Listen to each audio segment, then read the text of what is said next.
À, rồi tiếng mới tới rồi. Quay nghịch nào.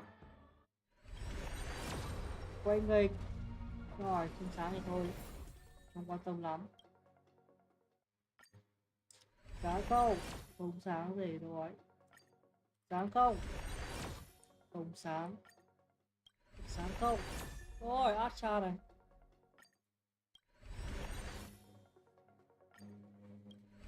Rồi, thế rồi. Quay nghịch thế rồi. Rồi, lúc phải đi làm nhiệm vụ rồi. Nhiều thứ để làm quá. Okay, cấp ca gần 40.000 lách cách rồi. Vụ béo cấp ca. 600.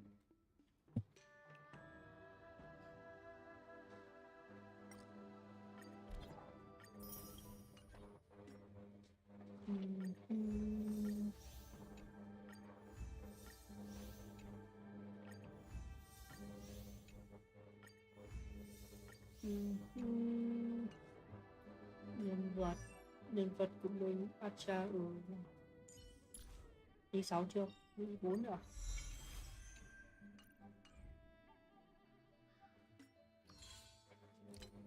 Rồi. Tin nhắn Blade nhắn tin cho mình.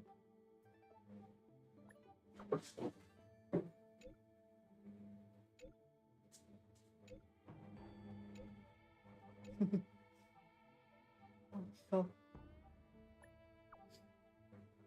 Sim cắp ca.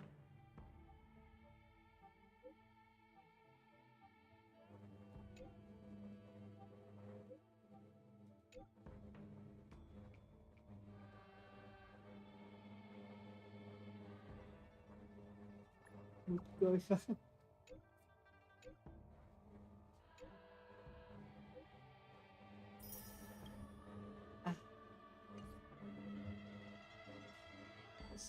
Được không, cầm cái đấy. Hành trình trở về ngân hàng. Đúng là chưa mỗi người test. Song long thần nguyên kéo gì đó. Ok. Anh xin ai thêm mới. Linh động. Đồ mới. Nhiệm vụ giới thiệu. Rồi nào. Rồi đi nào nhiệm vụ. Tuyến đi đọc cốt truyện. Đã đến lúc giờ tham hát căm. Tí còn chạy vũ trụ mô phỏng đó. Đúng vậy. Oh, is that a stain? I like this coat. Thì ai cho tiếng cao to lên đã. 5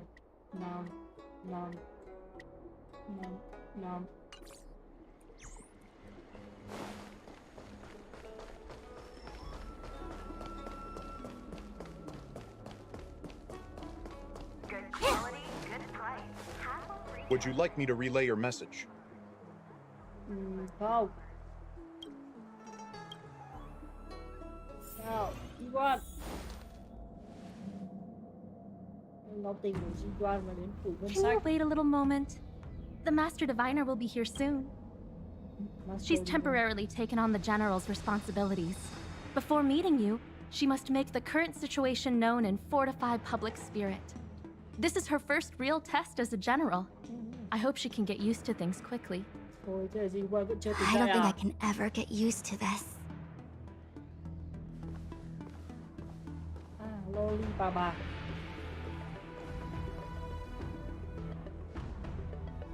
It's a pleasure to see you all here today. Collating casualties and losses. Dispatching forces to round up the remnants of the disciples. Submitting battle reports to the 6 charioteers. Now I know what Jing Yuan meant when he said, "The highest throne faces the strongest wins." Cô tận hưởng phải không? Generalship is no trifling matter. How could I be enjoying myself? All I can do is get used to it.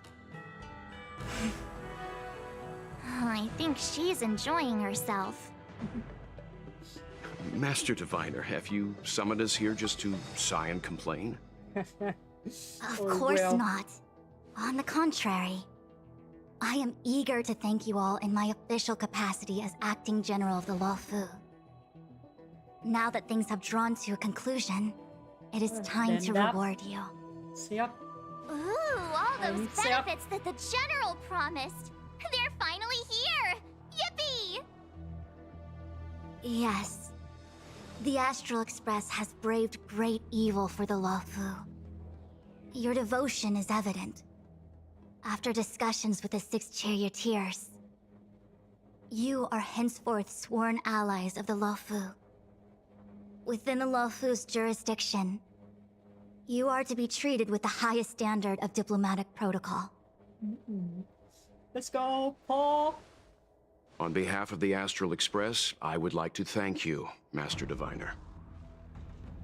Wow, nothing tangible then? But at least it sounds pretty cool. Yeah. Now Nghe that ngầu rồi. things have been expressed, I still have something to discuss with you. Please, this way.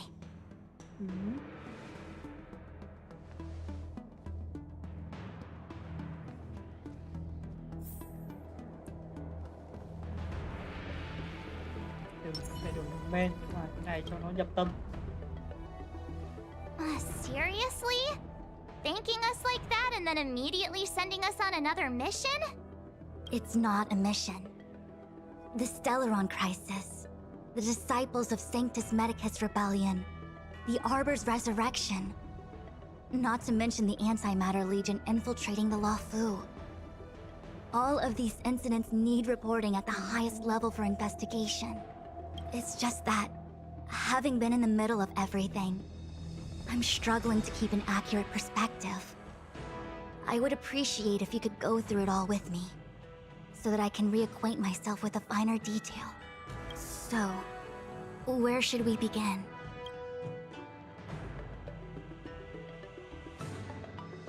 The Stellaron Hunters. We know just as little. But in the Matrix of Prescience, I saw a prophecy that Kafka received from Destiny's slave. Elio foresaw all manner of possibilities for the Luofu. Based on what Kafka knows, and despite everything being under the control of Elio, that prophecy is indeed the most beneficial future for the Luofu. The Stellaron Hunters walked right into our trap, and even gifted allies, in the form of yourselves, to the Xianzhou. That might sound self-interested, but I hope the feeling is mutual. Now that the future has come true, the Xianzhou has discovered the Legion's intentions, Hello, Thùy and with Dương, hello, everyone's hello. help, has imposed a crushing defeat on Phantalia. Để nói lại, chào ơi Kafka, mẹ của tôi. When the ambrosial arbor was severed by the Rainbow Arbiter thousands of years ago, the abundance became a taboo. Those within the Alchemy Commission, the original masters of the so-called Way of Immortality, were ruined at a stroke. The Commission became a shadow of its former self. Hello mèo, hello. Presumably, from that moment on, the seeds of discord for the disciples of Sanctus Medicus had already been planted. Some of them were willing to work with the enemy, acquiring a Stellaron from the Antimatter Legion to try and revive the abundance. They succeeded all right. But why would Phantilia's objective to be to realize their wishes? Those traitors gained nothing. They betrayed the Xianzhou only to become sacrificial offerings in the Lord Ravager's grand scheme. Tình yêu. Mày quay. No. It appears that Phantilia was the mastermind behind it all. The Xianzhou warred with the Antimatter Legion in the past, and ever since we have kept a watchful eye on their movements. Few could have foreseen the insidious tactics employed in the execution of their assaults. The Lord Ravager slithered in unnoticed, clandestinely plotting and machinating, and surreptitiously bestowed a Stellaron upon the disciples of Sanctus Medicus. This heinous act instigated an uprising aimed at luring the Luofu into a perilous trap of self-destruction. The present danger posed by the Legion clearly demands a re-evaluation. We should proceed cautiously. Dĩ nhiên, chơi game là phải đọc cốt truyện chứ, trời ơi, chơi game skip cốt truyện chơi game làm gì? Trời ơi, Tình Nhung vợ tôi, đừng chết em ơi. Em ơi, em tôi. Thế thôi. That we may. But as logical as things might seem, there are still many details about which we're uncertain. For example, how was the Stellaron brought onto the Xianzhou? And who sent it onto Scale Gorge Waterscape? How many disciples of Sanctus Medicus still remain at large? All of this is a mystery. Thus far, we've done our best. I'm submitting my report to the Alliance, and I've already got a plan in mind. All of you will feature in the report. But for the sake of Jingyuan, anything related to Xianzhou internal affairs will have names redacted. I hope you can forgive me. I was about to make the same request, Master Diviner. Since the Arbor's resurrection, I'm sure the Alliance will be poring over every detail of the report. I fear that if the Astral Express gets dragged into matters, leaving will not be an easy task. Jingyuan has committed quite a few violations this time around, and I'll have to deal with them one by one. Cloud Knight generals are all such a hassle. Before you leave, please make time to recuperate. If there's anywhere you'd like to visit, feel free to take a look. Oh, if you pass through Starskiff Haven, I have something that I hope you can give to Yuko. Ở đâu mà Tình Nhung để lại? Ôi đâu, vợ tôi. Vợ ơi, đừng chết. À ba, trời ơi. Tôi đi đâu bây giờ? Tôi sang bên này đi. Không, tôi đi đâu đó.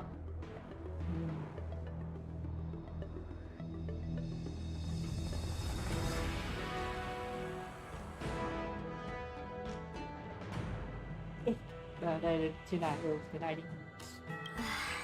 It was all so chaotic. When Phantilia took form, it was as if Tingyun vanished into thin air. The Cloud Knights were only able to find her fan. She took it with her everywhere. It's currently unclear if Tingyun was a puppet manipulated by Phantilia, or if some form of deception was used to cloud her vision. I'm already prepared for the worst. Considering how the Legion operates, I fear the fate of the Skyfaring Commission Ambassador may be a bleak one. As for how matters are handled with regards to Tingyun, I believe it's best left to her Foxian kin. I have informed the Skyfaring Commission of the events which took place, and I think it would be best if you were the one to deliver this item to Yukong. I understand. Leave it with us. Thank you, Mr. Yang. Now, let me take a look at my remaining duties for the day. It's quite the list. It's getting late. If you need me, I'll be in the Divination Commission Conclave Hall. Ôi cậu, vợ ơi. Where you been, she gone? Ý của mấy người cô ấy đi. Biến mất đâu ra? Được rồi, từ đâu?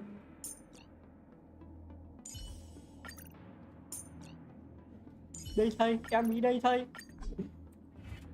Đây, Tình Nhung đây. Có đi đâu đâu.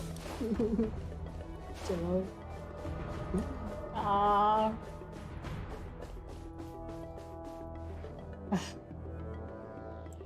Cốt zoom thế đủ rồi.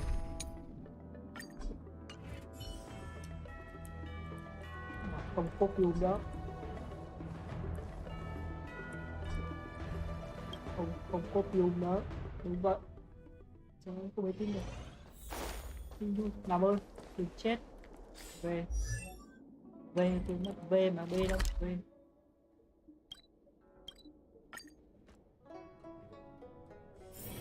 It's getting late. Where to now?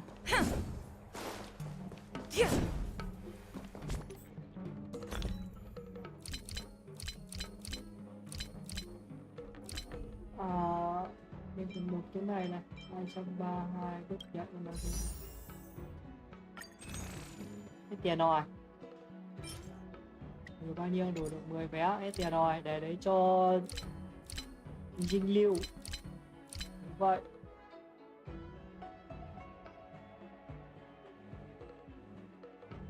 Cốc nào? Công quắt.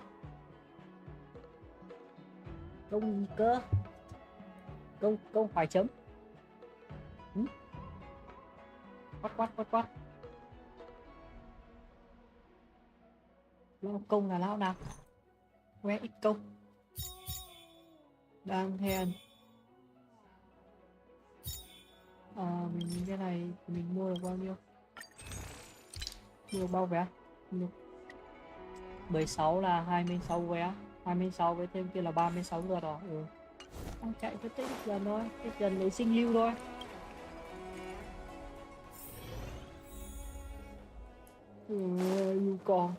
Yêu con ơi. Ôi, con mèo của tôi đi ra nào. I see. Please extend my regards to the Ten Lords. I will. Our condolences, Hellmaster. You have guests. I shall take my leave. Bye bye. Robot.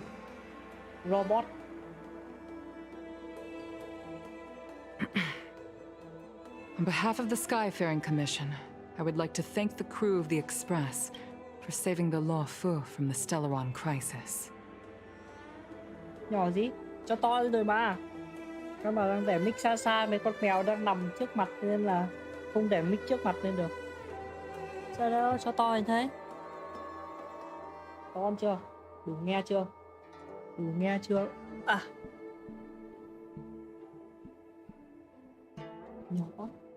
Nhỏ được, vậy đang viêm họng bà đang ốm, không nói to được. Chỉ nói đến thế thôi. Rồi, cảm ơn đã giúp qua tay Stellaron. Madame Yukong must have heard about Miss Tingyun.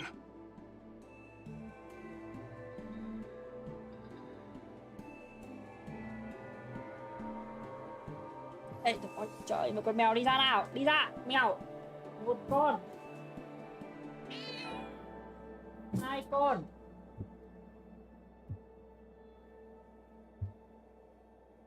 Nào, giờ nghe được chưa?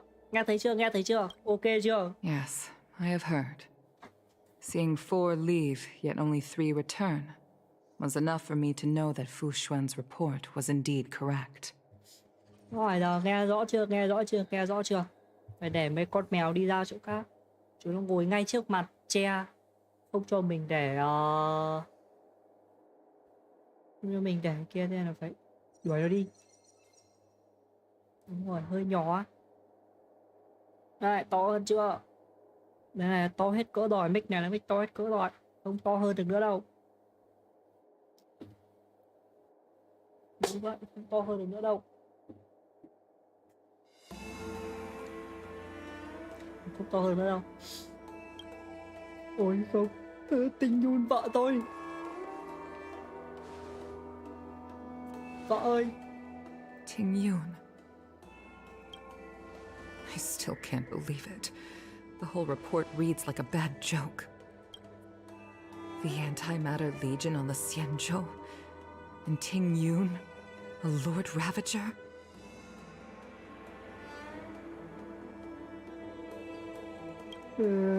How could someone who spent over 30 years working alongside me at the Skyfaring Commission turn out to be nothing more than a monster in disguise? What happened to the real Tingyun? Madam Yukong. I'm sorry. I understand. It's just hard for me to accept. Tại sao? Why? Why always a cat girl? Why? Đừng buồn Yukong.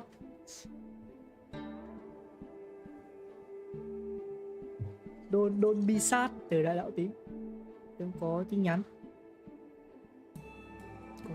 Có tin nhắn. Người nhà nhắn tin. Tình Yun của tôi. Thank you for bringing Ting Yun's belongings back to the Palace of Astrum.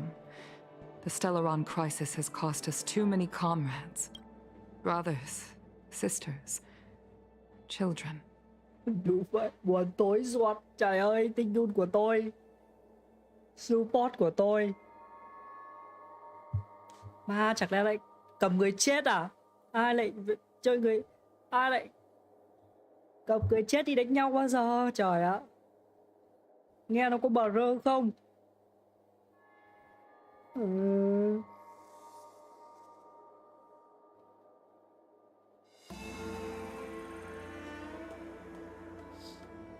Nghe nó có bờ rơ không?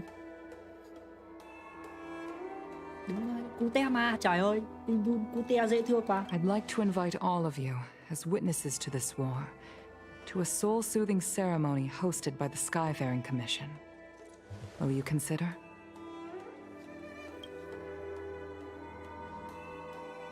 A soul-soothing ceremony? To put it into short life terms, a funeral. Tang lễ. You see, for long-life species of the Xianzhou, death has always been a distant, mystical concept. Ordinarily, the Ten Lords Commission guides people to the Hall of Karma before any symptoms of Mara are detected. There, they leave behind their lives and wait for their time to come. People are used to a short farewell as opposed to a tedious burial process. Given our limited lifespans, the only ones who place value on ceremony, countless Cloud Knights lost their lives or became Mara-struck during the crisis. The Hall of Karma couldn't take them all in, and so they passed away. All of these sudden deaths and unfulfilled wishes remind us that long-life species still live out insignificant and limited lives. By combining Skyfaring Commission technology with Foxian ceremony, we honor those who have passed on. We place items of the dead onto star skiffs and send them out to sail between the stars, to shine brightly among them. À, là kiểu Viking để trên thuyền rồi thả sông rồi bắn tên lửa lên. Kiểu đấy, kiểu bọn Viking. It's not just to comfort the dead, those souls who can never talk with us again, but also to comfort their surviving relatives, close friends, and indeed all residents of the Xianzhou.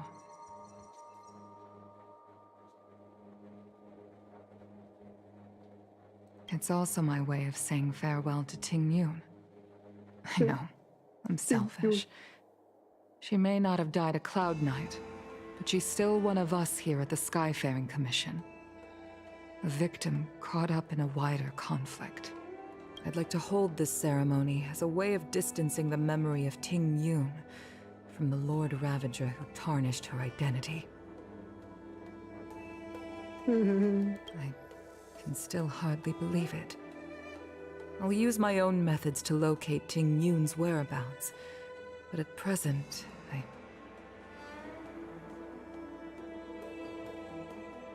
mấy cái bọn tàu này nó mọc trên cây mà, bọn này nhà giàu dăm ba mấy cái tàu, trời ơi. Tàu nhà trồng được, đúng kiểu tàu nhà trồng được luôn. This is the least I can do for her. I'd like to ask you all to witness this event with me. I've instructed Yen Ming to sort through Ting Yun's belongings. I hope you can pick some out to place around the star skiff. No. Leave this to us. We'll take care of it as per your wishes, Madam Yu. Once again, my thanks to all of you. I've asked the judges of the Ten Lords Commission to ratify this soul-soothing ceremony, and have commissioned a special skiff at Stargazer Navalia for the ceremony. If you need anything, that's where I'll be. Đúng vậy. Nào. Hello. You did say that I like to gossip, and here I am rambling on, proving you right again. If only you were here to cut me off. Tình Yun. Trời ơi, tại sao các bạn cứ làm như Tình Yun đã chết rồi? Trời ơi không, vợ tôi không chết được. Stop. Stop it.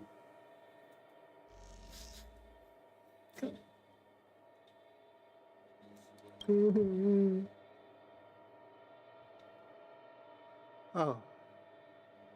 It's you. For a moment, I thought she returned. Why? Did the Helm Master send you over? Trời ơi, thằng này nó còn lụy hết cả mình. In deny. In deny. We're here to help sort out Miss Ting Yun's things. Madame Yukong wants to use some of them for her soul-soothing ceremony. Well, I've managed to get through pretty much everything. It's all in this box. Please, take your time.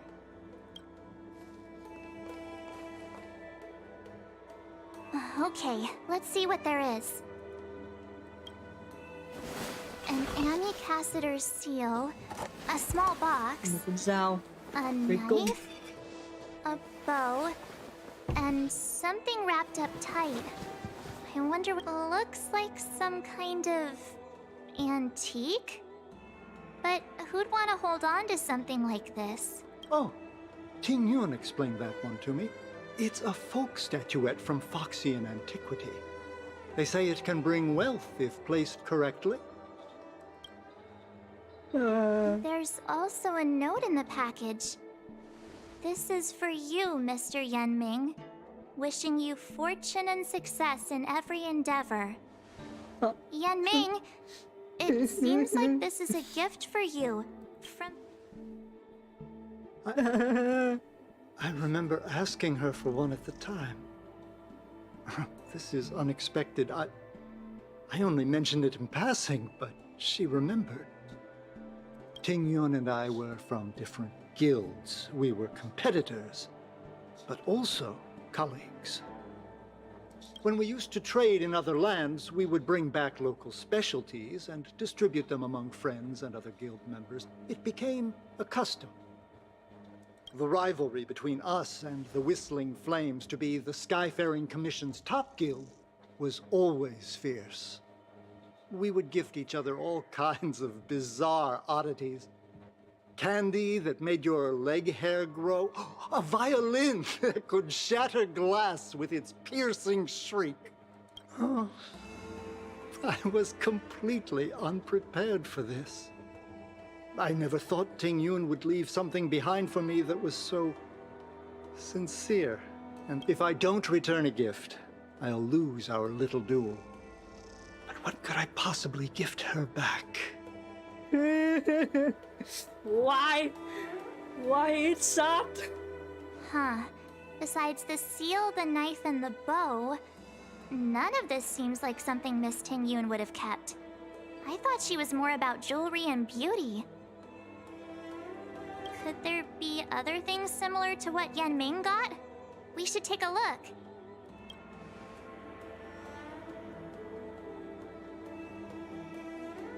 There's nothing else, except a handful of seeds. It looks like there's something printed on the bottom of the box. The Sleepless Earl.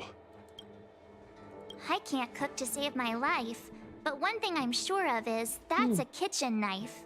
I've never seen Miss Ting Yun use anything like that to defend herself. It must be another... There's an ad in the knife case. Spices Supreme. This bow... It's a good bow. It couldn't be meant for me. All right, just kidding. Do you know where we're supposed to take... Lấy đồ gì giờ đây? Cũng sẽ có tất cả này. Lan Quỳnh, nói gì đi bạn? Ting Yun, what am I going to get for you? If only you... No, đừng nói vậy. Why you do that? Game, má tôi chơi game để horny cơ mà. Để ngắm cắp ca tí. Cho nó horny. Không buồn nữa. Đúng vậy. Rồi, hết buồn rồi.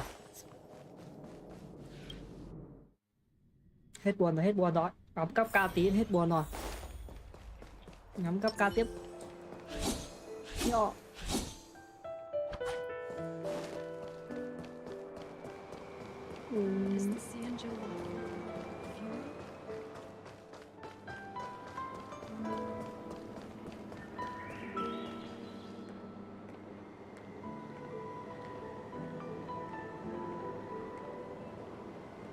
Làm cắp cá tí.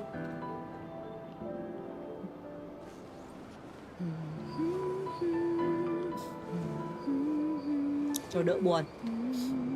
Rồi, hết buồn rồi. Nào, quay lại trầm cảm. Ít trầm cảm tham. The Sleepless Earl. Was that the name of that tea house at the port when we first got into town? Welcome to the Sleepless Earl. I'm the owner here. The name's Ming Ming. How many of you are there? Which tea would you like today? Oh, this is the tea Miss Ting Yun promised to get for me. She really went to another world for me. She's incredible. When I took over this tea house from my parents, I thought I'd shake things up by creating a new tea product. Famous brews like Whale Tide Spring or Vegetations in the Alchemy Cauldron have been around for millennia, and imported mixed teas have also found a niche. Introducing a new product into the industry is really hard. Miss Ting Yun came to the tea house one day and heard about my troubles. She said she could find me a brand new strain during her travels. I just thought she was trying to cheer me up. I never thought she'd actually do it. Ôi không. Yes. Now that the crisis has been averted and the ports are resuming operations, Miss Ting Yun has been dispatched on business with the Skyfaring Commission. Oh, really? Well, that's a shame. Well, hold on a sec.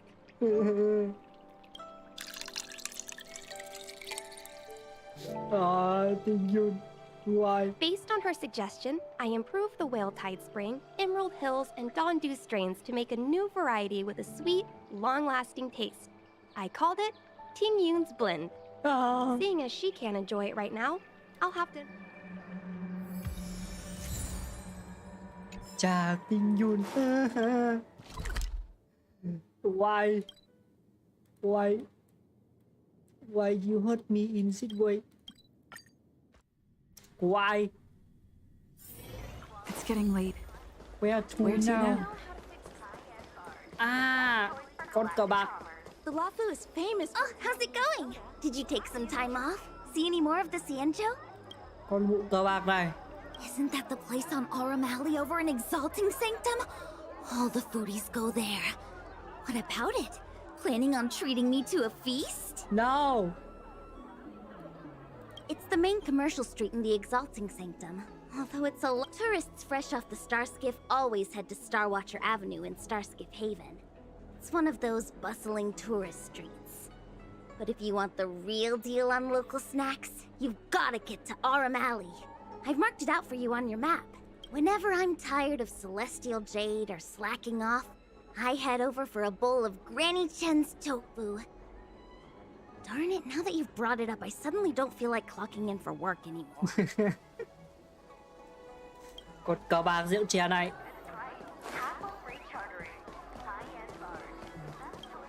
Phố Kim Nhân là cái gì? À, chỗ mới tinh. Đúng. À đâu, chỗ mới tinh đâu, chỗ cũ. Đâu, chỗ mới đây, chỗ. Từ đây chỗ mới. Rồi đi kiếm Dương, đợi tí, đợi lão tí. Nhiệm vụ có thể đợi. Dương đã, đúng vậy. Spice is supreme. Check out that sign. Here it is. Rồi, biết rồi. Nhưng mà mắc 7 anh biết rồi, nhưng mà cái gì cũng phải đợi tí. Đang kiếm Dương, đang đi kiếm Dương đâu? Dương. Anh có nhiệm vụ quan trọng hơn. Nhiệm vụ quan trọng hơn. Nhiệm vụ quan trọng hơn. Đó là Dương. Mình mới có 2 cái, 5 cái Dương nữa. Đây rồi. Will of preservation. Họ ấn nhầm. Thôi kệ không sao. Đây rồi. Chết rồi. Để đâu tí. Mà nhìn thông báo Facebook mới nhận ra là mình chưa Mình chưa đăng link like lên Facebook.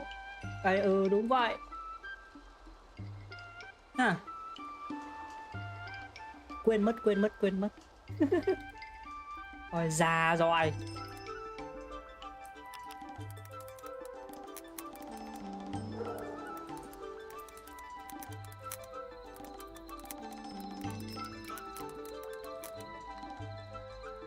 Quên mất. Già rồi. Già lắm rồi. Rồi ok. Xong rồi. Giờ chắc là không còn quên cái gì nữa đâu. Đúng vậy. Quay. Bạn bè này, người kết bạn với mình này.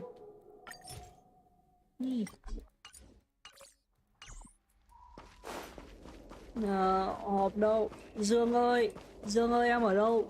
Dương ơi. Hòm đâu rồi? Hòm đâu hết rồi? Chỗ này không. Ô đây, hòm đây. Mình còn mấy cái hòm nữa. Còn 2 cái hòm nữa thôi. Hành tung nơi xa lạ. Hòm ơi. Mấy cái hòm đâu hết rồi? Xấu đâu rồi? Will of preservation. Má cứ nhầm e rồi. Quên tay. Rồi. Tôi skip hết. Ôi không. Tiền của mình. Tiền này để nâng skin. Đúng vậy.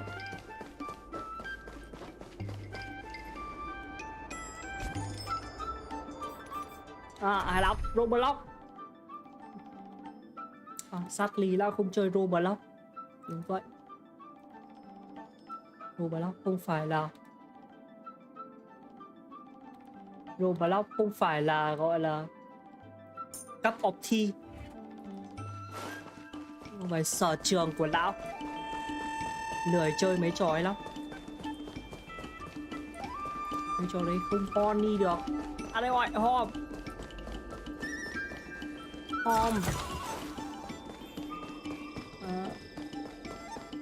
Mình còn mấy hòm nữa. Còn một cái hòm nữa thôi. Cái dương nữa. Một cái dương nữa. Ở đây rồi, xong rồi.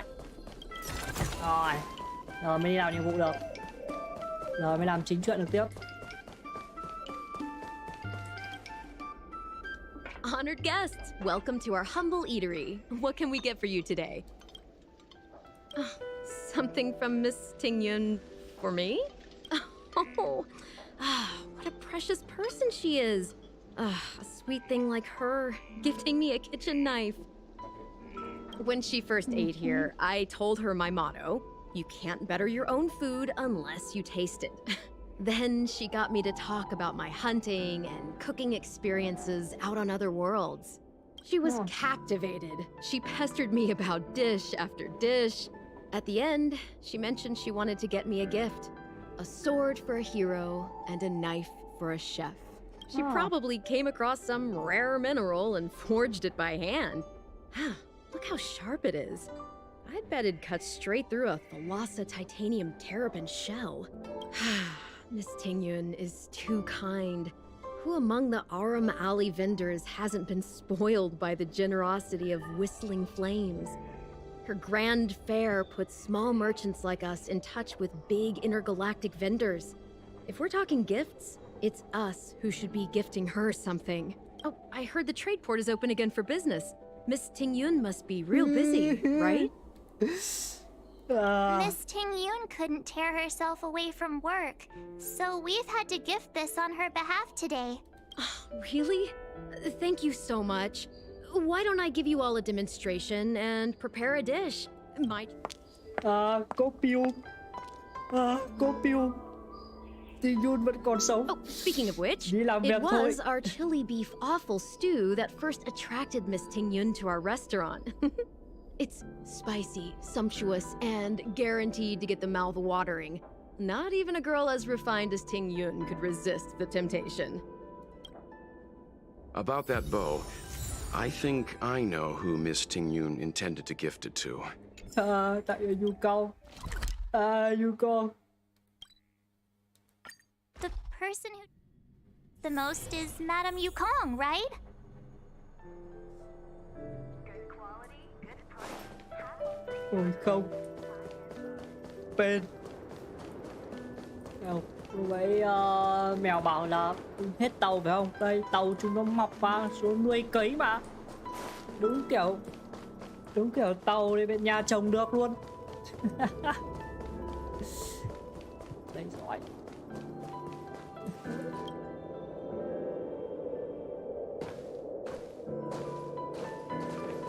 What brings you here?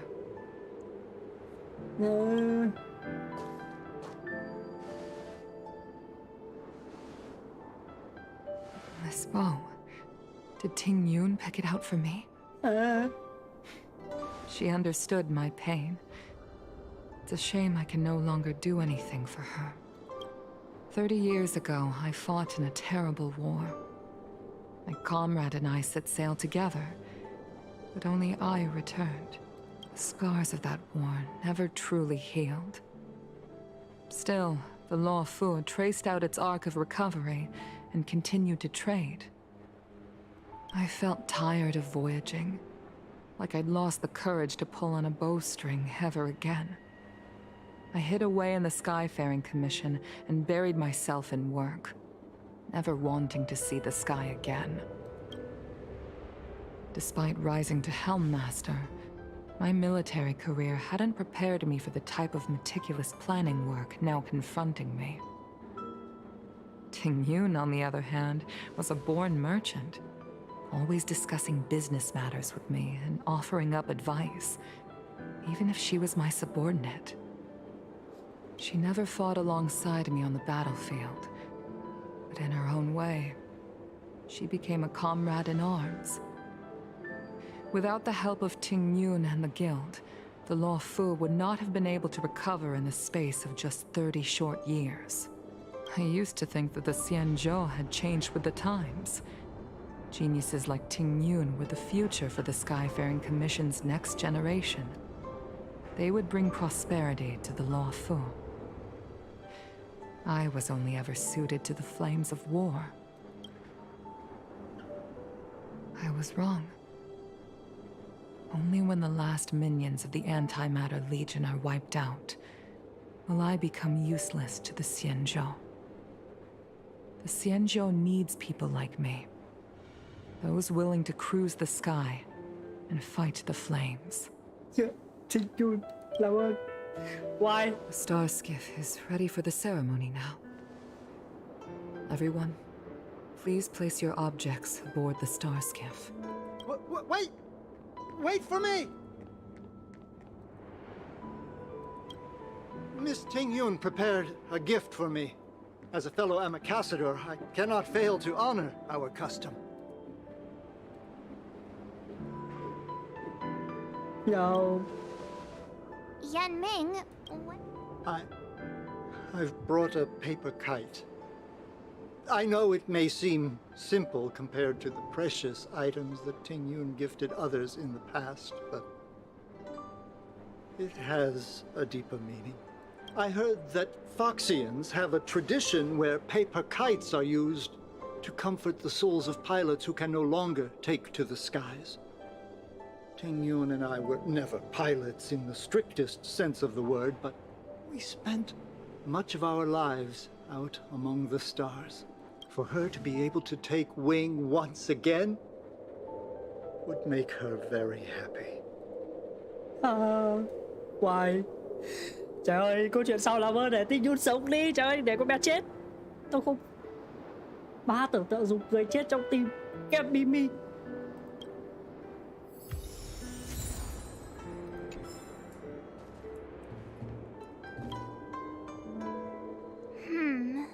Out of all this stuff we've got, what do you think we should place on the star skiff? Thank you for everything you've done for the Skyfaring Commission and the Law Fu. This small seal is the foundation of the Xianzhou's prosperity. This time, we needn't compete. Go. Fly on to other distant worlds. This is the tea that Meng Ming has made, especially named after you. This is a gift from Miss Yen Sui on behalf of all the restaurants on Arum Alley. You're going to love this. The Skyfaring Commission shall never forget you, Ting Yun. I will seek out the truth. And if it is discovered that you were taken from us, I swear to avenge your unjust end. It is time for the soul-soothing ceremony.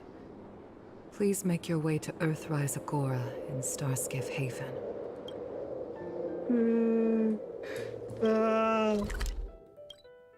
My why? Why? It's getting late. Where to now?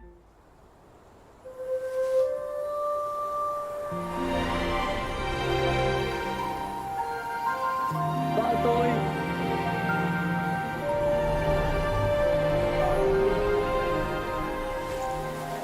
Jin Yuan kìa. Hello.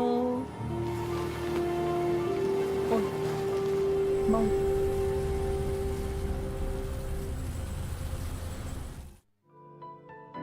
General, the ceremony is finished. You should take a rest. Not yet. I have things I wish to convey to my astral friends. My apologies I couldn't get to you any sooner. Yan Qing made sure that I was fully recuperated. Before you leave the Luofu, there are two things I wish to gift the Express. Two gifts? Has his conscience finally gotten the better of him? Is he going to make up for all our hard work along the way? Please, let us reconvene at the seat of divine foresight.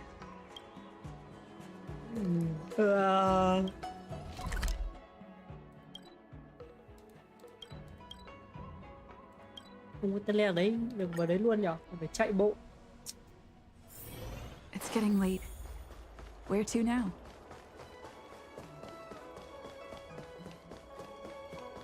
Phải chạy bộ. What is your purpose for entering the seat of divine? Tao đến gặp tướng quân, đi ra đi. Đuổi mấy tên lính của ba quân, đi ra. Đi gặp tướng quân.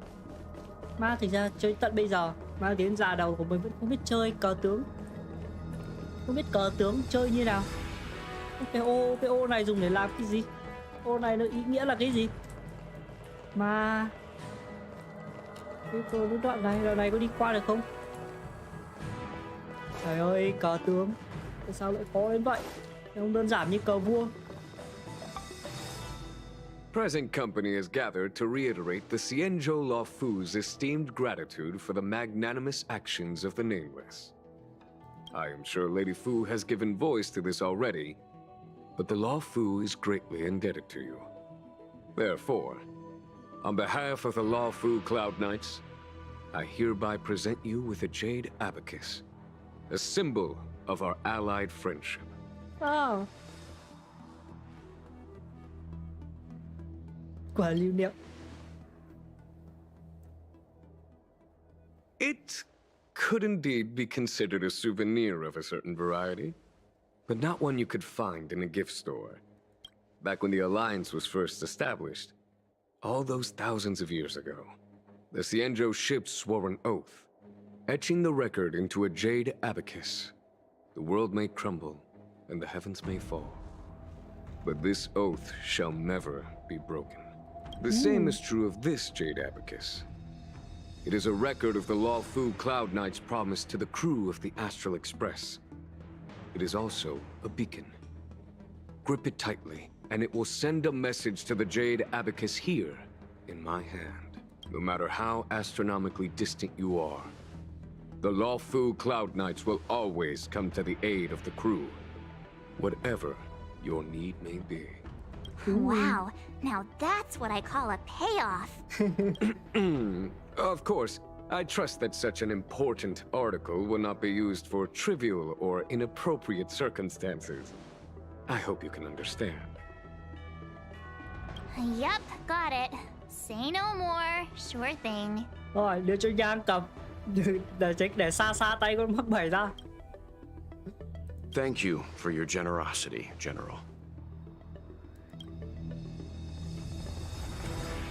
Dono.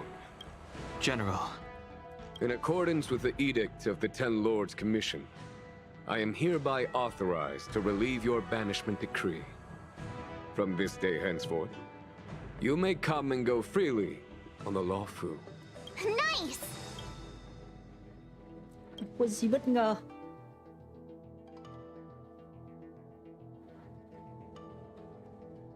But I must remind you that the crimes of Don Feng have had far-reaching implications. And some people, such as those in Scale Gorge Waterscape, will not be much moved by the issuance of a paper edict. While I can guarantee your freedom to come and go as you please, I cannot guarantee your safety. Again, I hope you can understand. I understand. This issuing of gifts brings with it a sense of relief. Even my wound is feeling much improved. The occasion calls for a line or two of poetry. Though I feel my efforts would be overshadowed by the erudition of Lady Fu. Another time, perhaps. The Express and its passengers have a long voyage ahead of them. May that voyage be smooth and untrammeled. I bid you farewell. Lên kế hoạch bàn bạc. Lựa chọn trước khi quay lại đội tàu. Nói để những người giao kết với xiên dâu. Well done. Himiko messaged me. The Express detected the Jade Gate's reopening. She asked whether we'd be heading back anytime soon. She was also asking after you, Danheng. I think it'd be best if you update her in person, don't you think? She must have been worried. I'll return to the train and put her mind at rest. Himiko must be eager to hear about what we've been up to on this mission too, right? Hang on. Oh, how could I forget? We should bring something back for the conductor. Đúng rồi. Have you got any unfinished Pom business Pom. on the Xianzhou? Chúng ta mua quà cho Pom Pom. Oh yeah, there are some people we haven't said goodbye to yet. Fine, fine. Danheng and I will go back to the Express. The two of you come back soon, okay? Okay. Don't worry, Mr. Yang.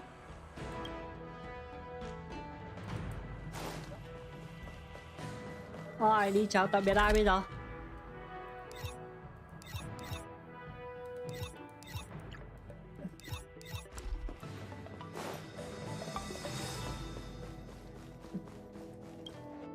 Nhưng mà chào tạm biệt ai bây giờ?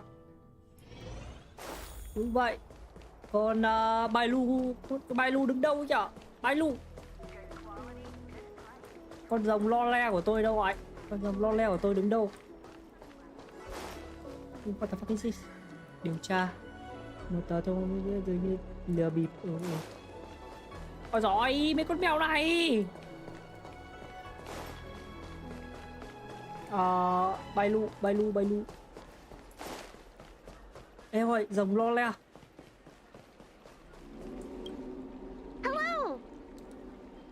To start your next journey. That's great! I can't wait to escape the commission again. Make sure you come visit. Next time you're here, we'll put my plan into action.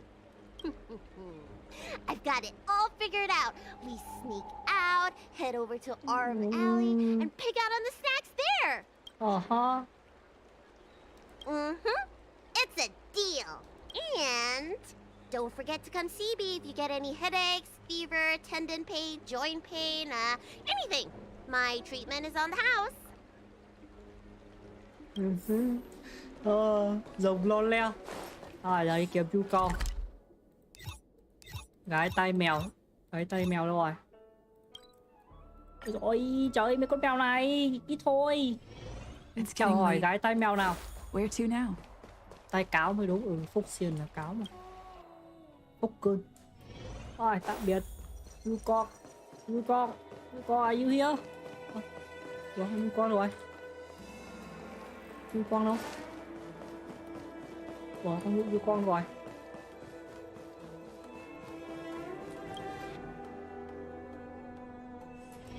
À đây, you con đây. Đi chào tạm biệt tình yêu. Are you off then? The Xianzhou Law 4 is all the richer for your brief time with us. I offer blessings on behalf of the Skyfaring Commission on the eve of your departure. If you require resupplying during your journey, Ôi ôi mèo you can ơi. always count on us. Ra chỗ khác đi rồi. Rồi tạm biệt mấy người đấy thôi. Rồi lên tàu thôi. Pom pom. There's a dreamlike quality to watching these star skiffs depart through the Jade Gate. How long will these ships sail? And which stars are they traveling to? From a universal perspective, there is little difference between the lives of long and short-lived species. The transcendence that the Xianzhou pursues is nothing compared to the enduring majesty of the stars. And the grief felt here is no different from our own. I am back.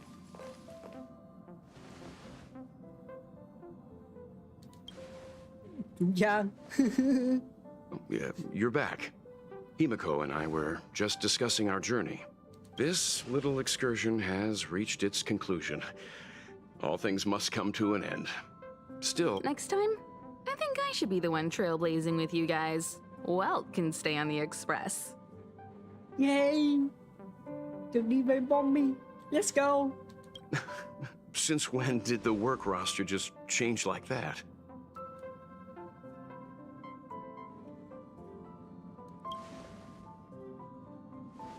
Penacony. Do you remember? Before Kafka's proposal, that was our original destination. Mm-hmm. The Express's records show that Penacony was a prison planet used by the IPC to exile criminals. At least, it was at the time of recording. However, following a Stellaron burst, the planet fell into the arms of Xipe. They say it's been transformed into a prosperous and ethereal realm. Mm-hmm. The family is throwing a banquet there, and they sent invitations out to the Express. I was curious about the state of the planet, so I accepted. When the conductor is ready, we can set off for the next stop. Oh, đây rồi. What the fuck is this? Oh, launcher. All who enter here are either jailers or prisoners. Which are you? Neither. I'm merely a lost traveler. What a spectacle. The Stellaron, the Ambrosial Arbor, the disciples of Sanctus Medicus, the Lord Ravager. A series of threats that almost succeeded in diverting attention away from the crucial question. They who brought the Stellaron onto the Xianzhou, what was their motive? Will you surrender, or do you require encouragement, abomination of Yaoshi? General, my power does indeed stem from the abundance. But I'm the same as you. We are both enemies of Yaoshi. That's right, Jingwen. Stay out of our way. The revival of the Arbor is an omen. It's time for the Xianzhou to choose its next path. The Rainbow Arbiter, the Plague's author, the Ruin author. This is a chess game between eons. If you don't stand with the winners, you stand to lose. And this time, we will put the abundance in their grave. No, I did more.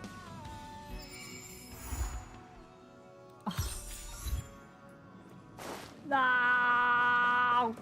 Pop pop.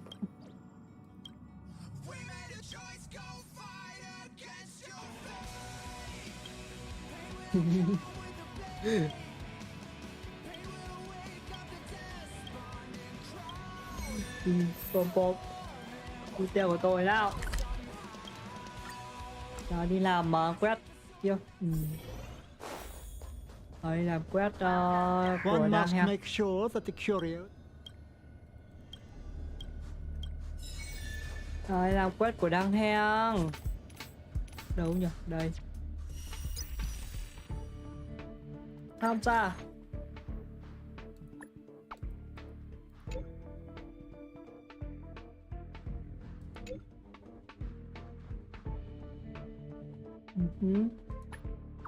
Yeah, gặp bài lu.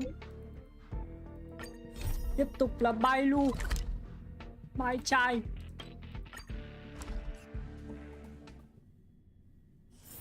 It's getting late. Where to now? I have delivered the missive about the meeting. Do you have any questions, Master Dan Heng? I know all that I wish to know. Thank you, Miss Huanxi. You need not address me as Miss. I am but one of Miss Bailu's maids. Then again, if I may be so bold as to make a humble request. Go ahead. Before this goes ahead... Oh, who might this be? Ah, it's me!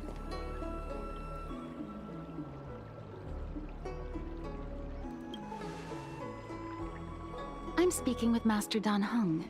I'm afraid this doesn't involve you. She is a close friend. I've invited her along to bear witness. Please, treat her as you would me. Now, what was your request? Then I hope you don't plan on meeting with Miss Bailu.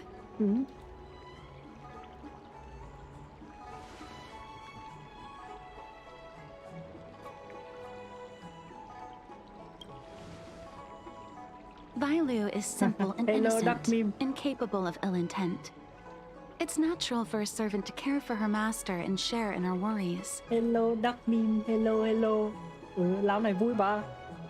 Thích đọc cốt truyện. Đang làm cái của Đang Heng. Cái cốt truyện chính vừa làm xong. Trời ơi, tôi muốn có thêm cốt truyện chính. Ad quả cutscene hay quá trời. Tôi biết tiếp theo là như thế nào. Trời ơi, tôi biết tiếp theo Jingu với chúng có làm gì nhau. Trời bực quá. Tôi muốn biết thêm. Please hear what I have to say. I have good reason to be concerned. Perhaps you should know that Miss Bailu's path to becoming a High Elder was neither in compliance with proper protocol, nor of her own volition. Everything was a result of the stubbornness of her predecessor, Dan Feng. His hubris and tyranny brought about the end of the Luofu's High Elder succession. The Preceptors heard of Master Dan Heng's return, and were uncertain whether it constituted good or ill fortune. However, many have surmised that the Luofu's High Elder succession tradition will soon be back in force. If true, that is indeed something worth celebrating. Whether we find another suitable candidate in accordance with the laws of our people, or have you take up the position anew, everything can still be mended. But if Master Dan Heng were to hand everything over to Miss Bailu, it could lead to great upheavals on the horizon. No good would come of it for her.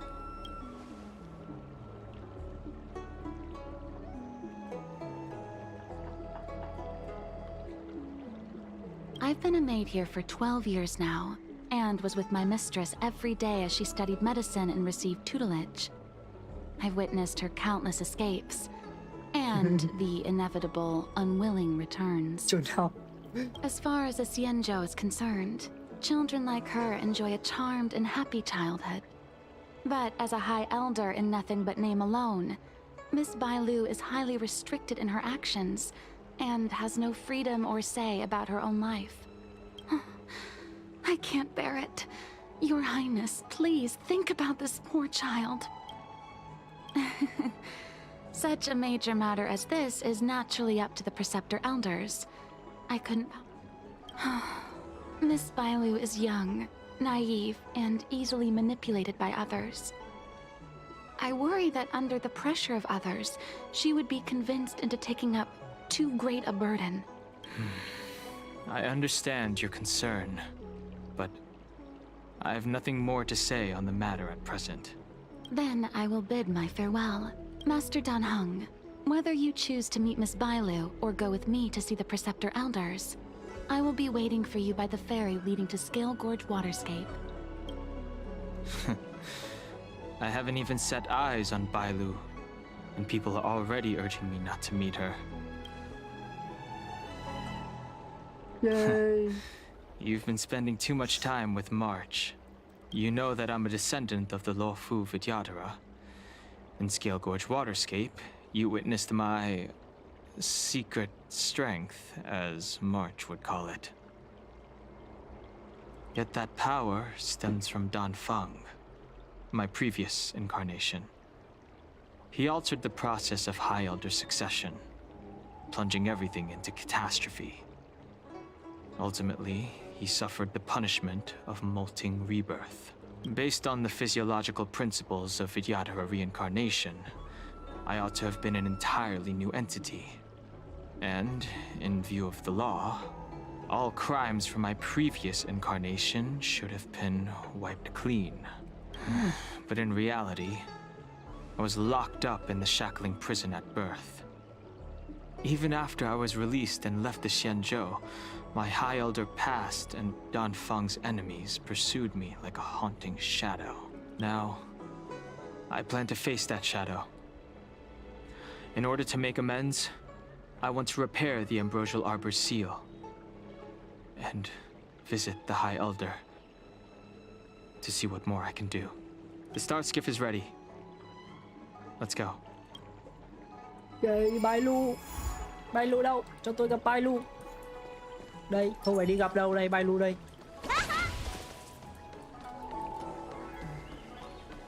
À, đâu đấy? Chỗ nào đấy? Xá thế, trời ơi. Thôi đi đường này mà, đường này. I don't believe in Need your extractor clean? The rumors are true. You really are back. I'm Hila Lu Ying of the Alchemy Commission. I'm a Vidyadhara too, as you can see. I'd heard the reincarnation of the Great Sinner has returned to the Luofu and wanted to offer some advice. Oh? Leave this troubled place immediately. I'm not surprised in the slightest. What does the Alchemy Commission want, then? Return to being a nameless. Stay out of the High Elder succession. The Luofu Vidyadhara have finally recovered from Dan Feng's grievous sins, and were blessed with a compassionate and caring High Elder in Bailu. None of this was easy. Your return has stirred up resentment and ambition among the preceptors, and threatens our situation. I have no intention of threatening Bailu's position. You may have a clear conscience, but even so, as long as you remain on the Luofu, invisible forces will try to coerce you. Leave now. It is the best outcome for everyone involved. Do not repeat the mistakes of a past life in this one. Farewell. Nobody like you, Dan Hang. Excuse me. Are you two on your way to the Alchemy Commission, Delph? Xuất phát. Bailu. Cho tôi gặp Bailu. Where's Bailu? Ah! It's you! Hello. What brings you two here? The wind and waves are restless around lunar-rescent depths today. Even you came to dissuade me from visiting the High Elder, General? This encounter was not of my making. I've been recuperating in the Alchemy Commission under the Dragon Lady's care. Our paths have merely crossed. But your question would suggest that there are others interested in dissuading you from such a venture. Không chỉ người thôi, ai cũng biết riêng. Matters that concern the rise and fall of the Vidyadhara will inevitably attract certain parties. Those that would work circumstances to their advantage. Be it Dan Feng, the Preceptors, or the Alchemy Commission that trained the Dragon Lady. Your injury hasn't dulled your instincts, General.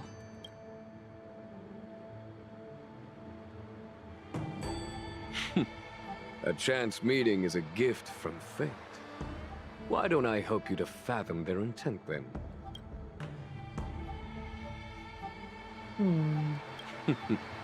The power struggle between the Preceptors and their High Elder is a tale as old as time. And someone as powerful as Don Feng, who was completely beyond their control, was enough for them to harbor a hidden rage. The Elders used to have a small say in appointing the new High Elder. Who could have imagined that Don Feng would pick his own successor?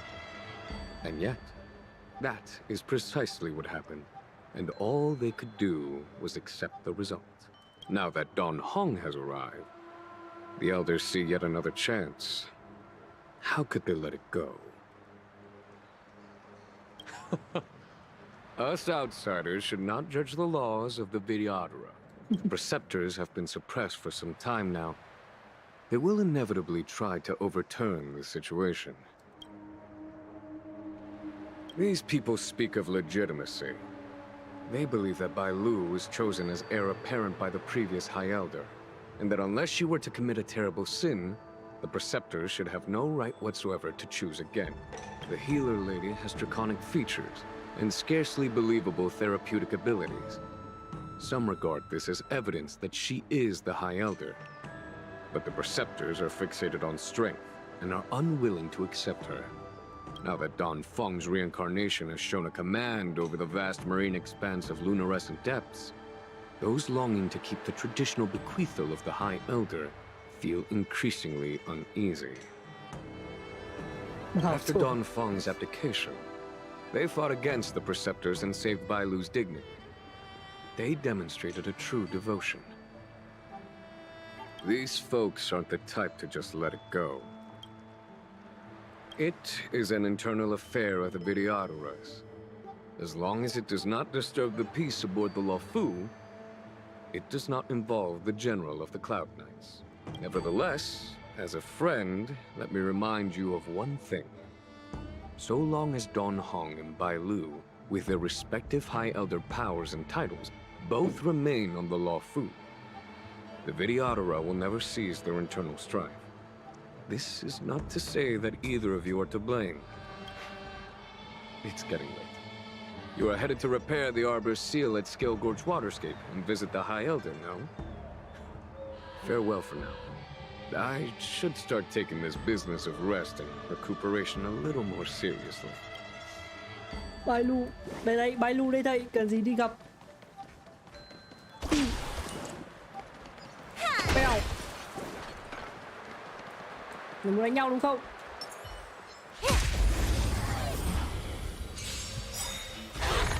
May as well kill them all.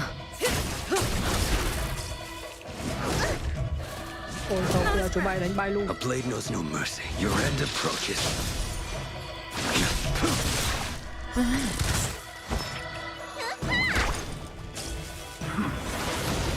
Ôi không, bây giờ chúng mày đánh Bai Lu.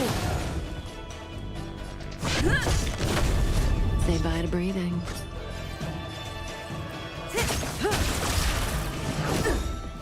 You impede me.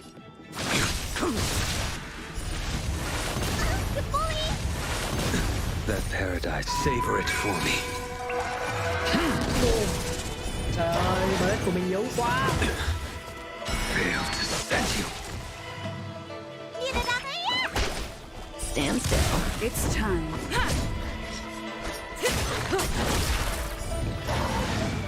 Đứa duy nhất Kumbai ở trong Bugon trong team mình là con Kapka, trời ạ. The human body is beautiful in its fragility. Từ lại tí, Brad có thể đợi.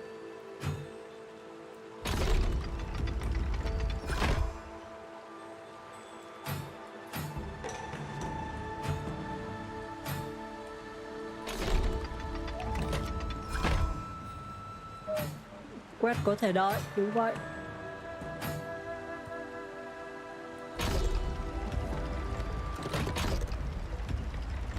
Ôi trời ơi, game là dễ, trời ạ. Dăm 30 cái câu đố vớ va vớ vẩn. Hỏi đưa hòm đây, nôn hòm ra.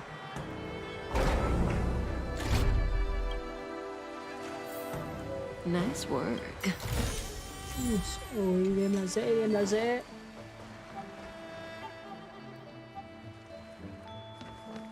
Master Don Hung, you're back. Have you made your decision? Will you come with me to meet with the elders first? Or are you set on seeing Miss Bailu? Miss Bailu is already waiting at Scale Gorge Waterscape. Your stubbornness is redolent of your previous incarnation. Sorry, but you're not going anywhere. A criminal who destroyed our succession is unworthy of setting foot in the sacred places of the Videodora. Wait. Master Dan Heng's presence at Scale Gorge Waterscape has been approved by the 6 charioteers and the preceptors. He is no longer the criminal he once was. Empty rhetoric. There are ways of unearthing his true identity. And even his reincarnation should answer for the monstrous crimes of the past.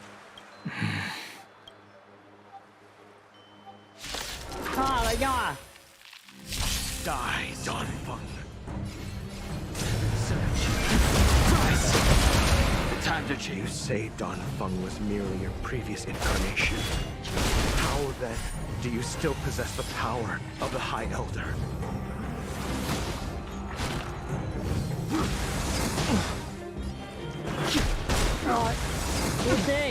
Awaken dormant scales.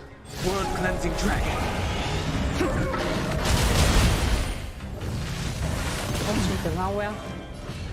Heaven's break. As I expected, Don Fung, you have returned.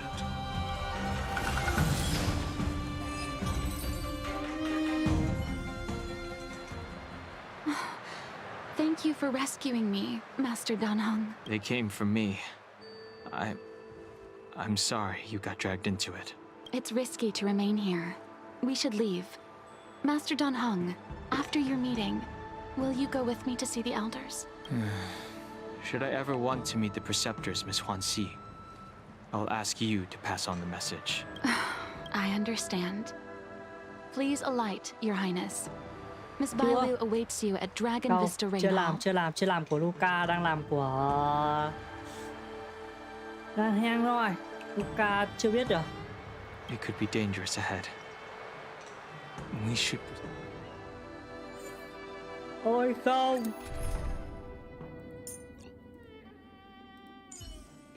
Vào đội này. Rồi cho với đi với Bailu này. Cho không mà cái này ăn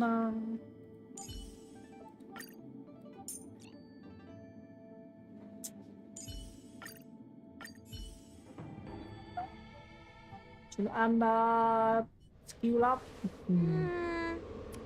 So slow. I've been waiting for you here for ages.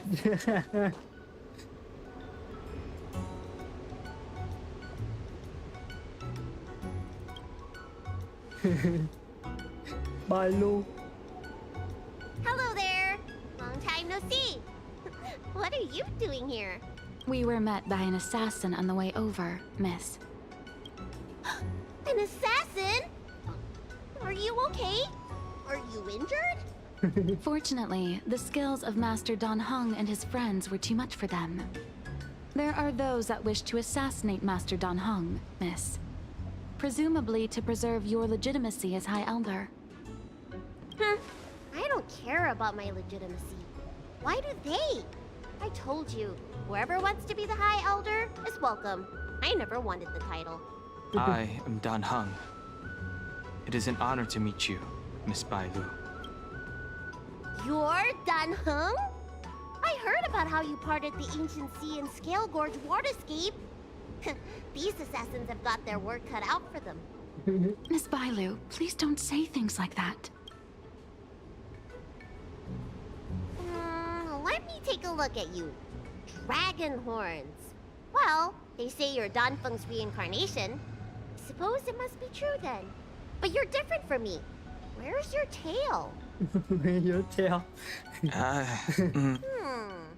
If I let you be High Elder, will you grow a tail? About the High Elder succession. I have no intention of getting entangled in that. I'm here to repair the Ambrosial Arbor's seal. This is the duty of the lawful Vidyadhara. Oh, really? Then why'd you come to CB? All I've learned since my hatching rebirth are some medical skills at the Alchemy Commission. I can't repair seals or part the sea like you can. I should take this opportunity to talk with you about the past, Miss Bailu. I've heard about your situation, and while I can't guarantee a solution, I will do my best to improve things for you. Interesting. You're not like other grown-ups. You say what you think, and you seem trustworthy.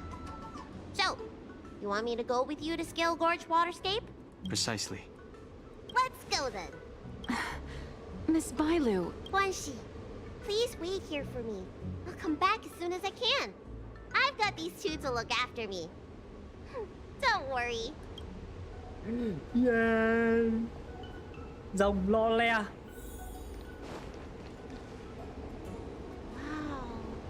What a magnificent sight! Is that the Ambrosial Arbor? Yes. Forming a seal and using their power to curb the spread of the Arbor's roots is an important task entrusted to the Luofu's High Elder. News to me. The Elders must be well aware that I'm not qualified for this position. Which begs the question, why did Danfeng choose me all those years ago? That's exactly what I've come to Scale Gorge Waterscape to find out. Among the Vidyadhara, the High Elder is the existence closest to the permanence. According to historical records, the High Elder succession involves a secret ritual known as the Transmutation Arcanum, as well as a treasure known as Dragonheart.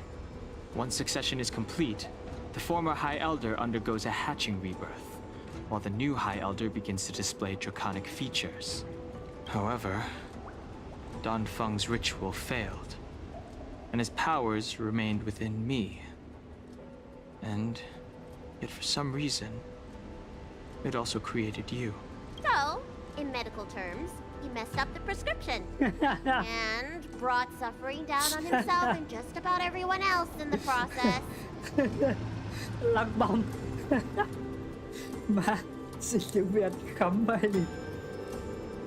I want to use this opportunity to repair the Ambrosial Arbor seal and see if I can help recall our memories. Shun the tree's growth, the residual plague, water of the ancient sea. Upon the High Elder's command, subdue the eternal roots. Strange.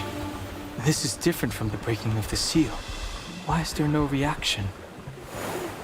What's wrong? Not going to plan, huh? Shun the tree's growth, the residual plague. Shun the tree's growth, the residual plague.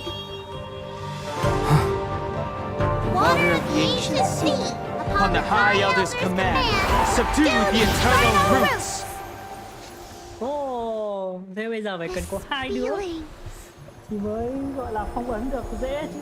Một mình thằng Đan Anh không làm được nữa. I see.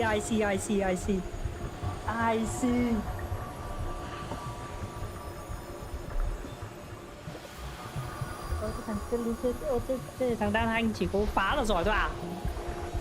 Đấy, đợi tí nha, đợi tí điếu cúc nước cái, khát nước bạn.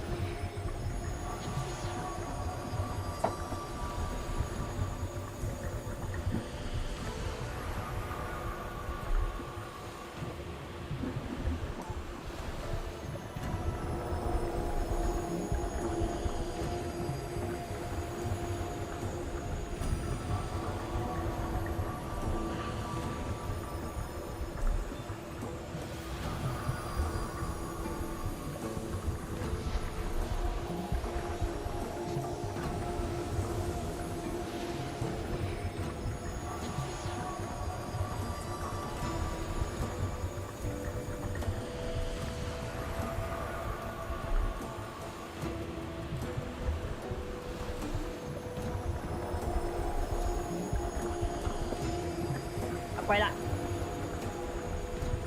Thế đồng hóa, thế giờ vậy cần có cả hai đứa long tôn này thì mới thì mới phóng ấn được cái dễ. Thằng đang Anh này chỉ phá là giỏi à? That's it. You did it. And this alone should prove to everyone that you are the true High Elder. When the seal was reestablished, did you recall anything? It was like a tide surging through my mind. I became really, really huge, and the whole of Scale Gorge waterscape was responding to my voice, resonating with me. That's fun! Danheng, teach me another trick. Let's see if I can remember anything else. Wait. Can you feel it? There's someone coming. It's you! It's you again! Protect Bailu! Hey! I'm doing the protecting here! Nobody's getting hurt with me around. Who the fuck are you guys? You don't look so good.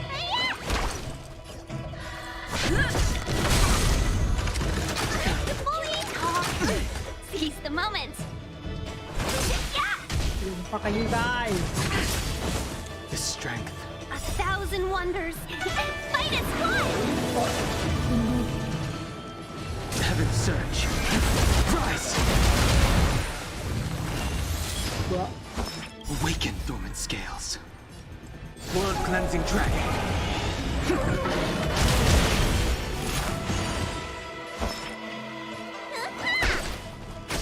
Lance at the ready. Let's be friends. I sent a storm. Heaven surge. Break! Oh. Talk. Yawn. The strength. Ủa sao mình có 5 nữa kia rồi? Ngon. I sent a storm. Heaven surge. Rise! How did they manage to appear right next to us without a sound? They may have used a cloud hymn to create mist and provide a smokescreen. I'm afraid this ambush was probably lying in wait for us. Seems like some people have had enough of my presence. If I'm their target, why would they come after Bailu? We don't know how many there are. Let's get out of here. No, we need more. Look at that shadow. Could it be an assassin? Don't worry. Those things aren't hostile. What the fuck? I put đổi sang Bailu. This power, it rivals the tidal forces in Scale Gorge waterscape. Is that you, Danfeng? Have you returned? I'm afraid you have the wrong person. These floating shadows are called Mirage Echoes. They are memories of past lives and echoes from the past that the Vidyadhara shed during their rebirth. The books say that these mirages only speak to people they can recognize. And the water on their bodies can be used as medicine. Seems this mirage mistook me for Danfeng. There's no mistake. This old man would recognize your voice anywhere. Have you come to this sacred place to repent? The proud son of the Vidyadhara, hero of the High Cloud Quintet. You fought with us your whole life. How far you have fallen. You availed yourself of the Transmutation Arcanum to summon that draconic abomination, and almost laid waste to Scale Gorge waterscape in the process. If your allies hadn't united to slay it, then the abomination would have destroyed the Ambrosial Arbor's seal. Tell me, did it sadden you to watch the abomination perish? As the High Elder, you should have freed us from the plight of rebirth and set foot on a brand new path. But instead, you were seduced by your reputation and abandoned yourself. You counted Xianzhou and even short-life species among your friends. The upcoming trial is your final chance. Hand over the secrets of the Transmutation Arcanum now, and the Preceptors can help you keep your secrets. phương pháp bao Isn't rộng. that draconic abomination you created proof of the transmutation arcanum's success? I heard that Don Feng craved the powers of our dragon ancestor Long the Permanence, and created a monstrous dragon-like creature. That must be what he's referring to. And so the hero of the Xianzhou became its arch-villain. Elder, look around you. You've long since reincarnated. What remains here are just the mirages of the waters of the ancient sea. Impossible. I still live. The High Elder succession will not be severed in this generation. I don't like this Mirage Echo. He thought that the Vidyadhara was superior to other races, and that he was superior to other Vidyadhara. As if the Vidyadhara would never progress without their plans. I guess Don Feng probably never told them the secret of the transmutation arcanum. We shouldn't linger here. The assassins are using skilled cloud hymn magic to make themselves invisible. These Mirage Echoes, on the other hand, are vestiges of the past. If we can center and transmit the echoes, we should be able to detect any assassins hidden beneath the surface of the water. Let's look for Mirage Echoes and send out pulses. Move carefully.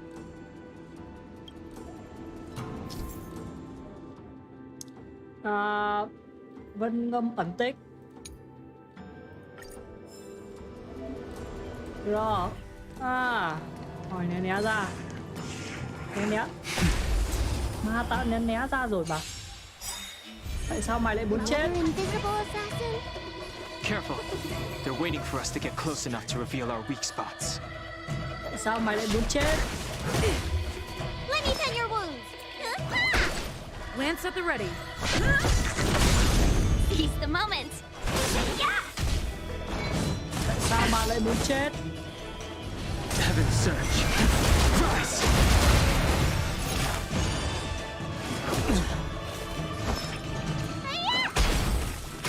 It's time.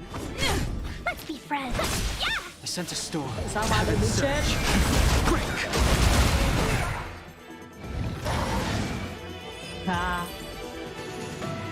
Quên mất bọn này là bọn đánh gần. Quên mất là bọn này bọn đánh gần chứ. Mấy đánh gần này cứ chạy mẹ qua đi. Đuổi nào được mình. Ôi sỏi ôi non. Tôi đứng lại này, đuổi đi. Ôi sỏi ôi non. Non lắm. Bilo, you fled the Alchemy Commission yet again. How many times have I told you our rules state that... Sorry. I'm sorry. I won't do it again. Wait. I remember that voice. That's the old chief alchemist. So she's been reborn? Reborn? More excuses. Who brought you out this time? Is that Master Don Feng? I don't think so. The appearance of the Lawfur's High Elders have been similar through the ages. But there's no mistaking Master Don Feng. Bailu, return to the Forbidden Residence. I must speak with Master Don Feng. Oh, okay. Wait, no! You're just a Mirage Echo. I got tricked again. Master Don Feng, I finally understand your plan. That little girl is the key to the transmutation arcanum. This is a breakthrough for my research. The Vidyadhara performs self-reincarnation, but we are unable to reproduce. Natural and artificial disasters inevitably reduce our population. If this continues, one day our noble draconic bloodline will perish, and the fated decree of the permanence will be violated. For this very reason, I have spent my entire life researching ways to free the Vidyadhara from the cycle of reincarnation. I have been without success for a long, long time, thinking that this reincarnation had been naught but a waste. But now... Don Feng. What did he do? Master Don Feng, your changes to the transmutation arcanum created a draconic abomination that wreaked great destruction. But it also created a new life. This is the hope that will one day allow the Vidyadhara to reproduce. Ồ no xét. Lũ rồng tìm được xét. My understanding of reproduction was limited by ordinary notions. How constrained I was. Why should Vidyadhara reproduction remain trapped within the confines of our race? To unearth the potential might of Long's blood and incorporate other races into the flesh of the dragon. Isn't that the real meaning behind the transmutation arcanum? The Preceptors are too narrow-minded to see your talent. They want to install another High Elder. Foolish. What does she mean by that?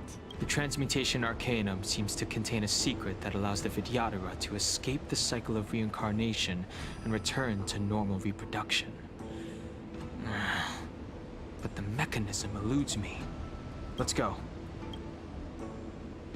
Ôi không, xét. Lũ rồng phát hiện ra xét. Ôi không. Hello.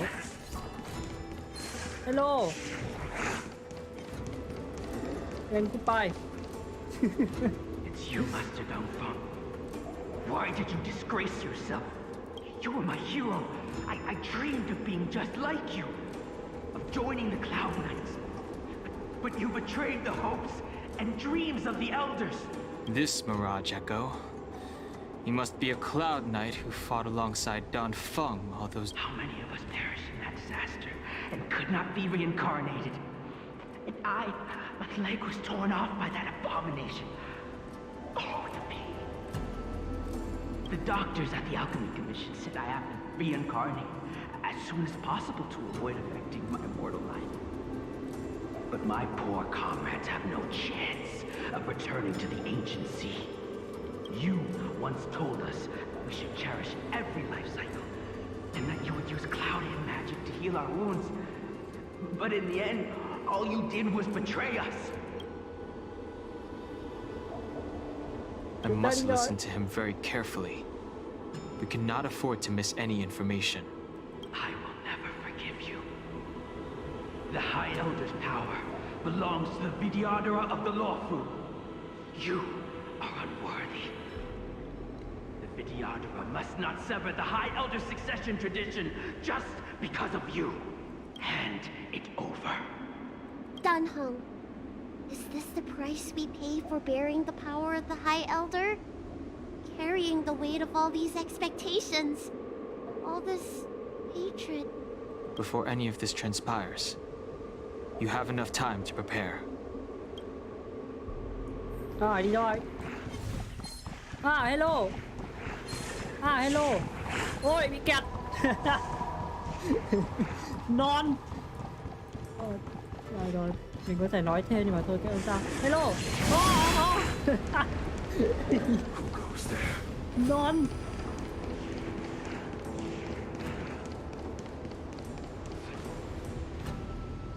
Miss Bailu, are you okay? You were in there for such a long time. Luckily, I had Dunhung and her to protect me all the way. If anyone's owed a thanks, it's them.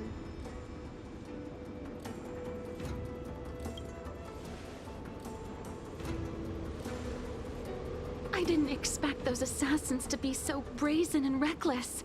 Storming a sacred place like Scale Gorge Waterscape and pursuing you. Rest assured, Miss Bailu, I'll report them to the Elders and round them all up. Fortunately, the three of you were blessed by the gods. If anything had happened to you, it would have been a dereliction of duty on my part. Assassins? None of us mentioned that the danger involved assassins. How did you know that? Oh, it's because we were already attacked at the ferry, no? I was just worried that those people would try and attack you again. You said those assassins only came from Mr. Dunhung. But the ones we met in the ruins were coming from me instead. Perhaps the real dereliction of duty was that not enough happened to you. So, did the Elders send you to take out the unworthy High Elder? That was my idea alone. How could the Preceptors have come up with that? From my perspective, the Vidyadhara requires only one High Elder. A second High Elder, one who is weak and useless, must be removed. Miss Bailu, our relationship as mistress and maid ends here. Farewell. Ôi không.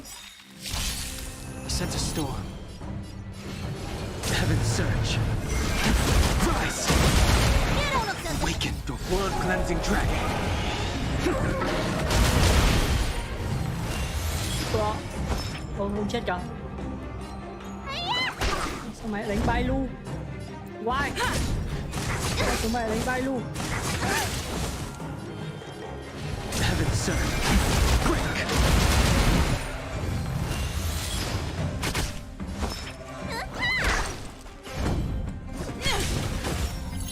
Thiên. Heaven surge. Rise!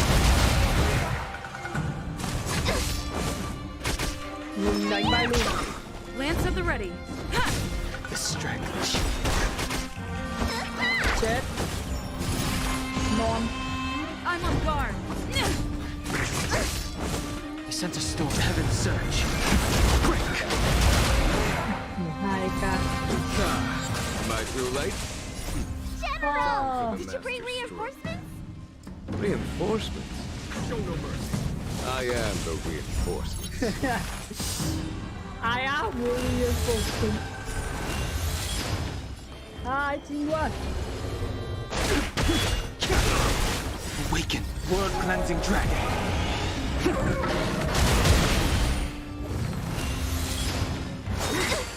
Mortality reigns forever. What's in your prescription? Not threat.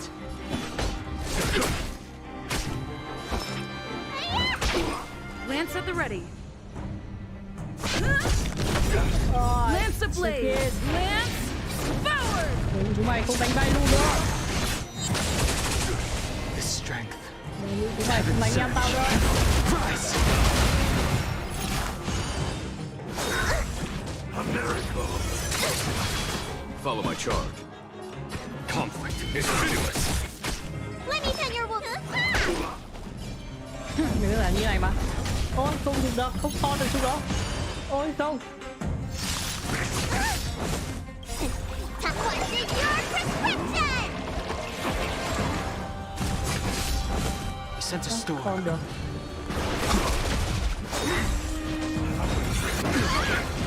There's no time to lose. I'm on guard.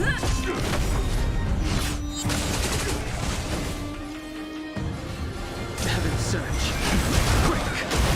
A foregone conclusion. Awaken the world-cleansing dragon.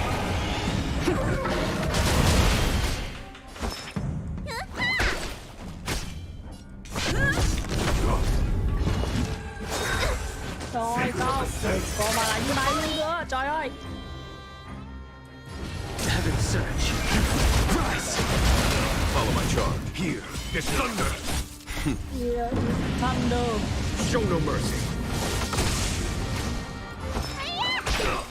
Rồi, thần tướng Lance at the Dono. ready.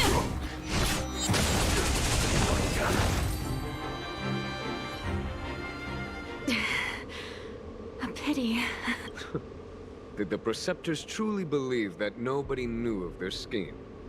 They should return to their senses. Attacking the Dragon Lady only destroys what little prestige they have remaining.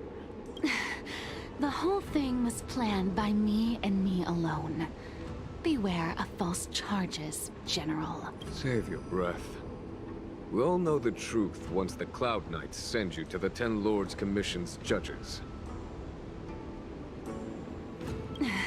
Too late, Jingyuan. I go no further.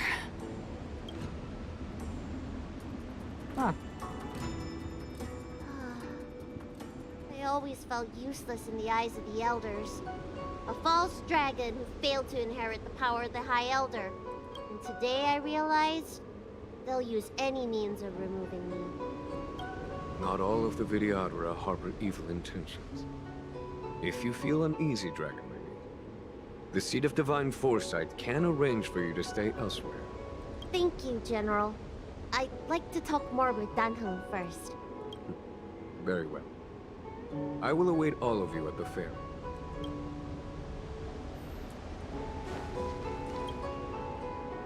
Vidyadhara have neither parents nor family members. Once born, the teacher is assigned to instruct the young Vidyadhara in the art of cloud hymn, a Danhung. Did you have a teacher like that? If you're asking about Vidyadhara tradition, I'm afraid that's something I never had any experience of. I've always been a wanderer. I can never return to my homeland. In my fragmented dreams, I meet enemies on the battlefield. But in my travels, I meet many people who I can describe with the word teacher. As far back as I can remember, I've had the preceptors and alchemy commission healers telling me what to do. Cure diseases, save lives. I don't know if that counts as teaching. You know something? It feels like you're the teacher I've been waiting for. Virtuous in the past life, master in the next life. Perhaps we were friends or disciples in our previous incarnations. A friend or disciple of Danfeng? Maybe, Miss Bailu. At first, I was worried that your title of High Elder was in name only, and that an absence of true power would eventually put you in grave danger. It seems I was overthinking things. You mean the power to repair the seal? The Mirage Echoes of Scale Gorge Waterscape mentioned that not only was Danfeng a brave warrior, he could heal others with Cloud Hymn magic. What you have is the power of the High Elder that belongs to you. The power of life that can reforge the Arbor Seal and the vitality of the eternal roots. It is a world away from my power of destruction. In that case, Danfeng probably had a gentle side to him too, right? Perhaps.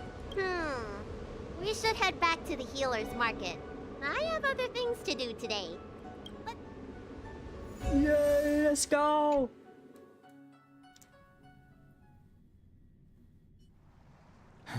Now that the seal is repaired, my affairs on the Xianzhou have drawn to an end. Are you planning on staying on the Luofu? The banishment decree has been revoked, and the preceptors have regained an awareness of the situation.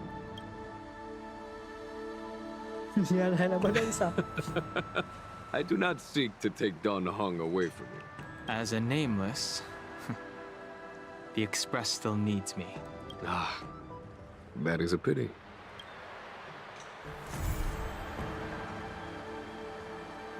Dòng hồi hương, long ngâm gì đó.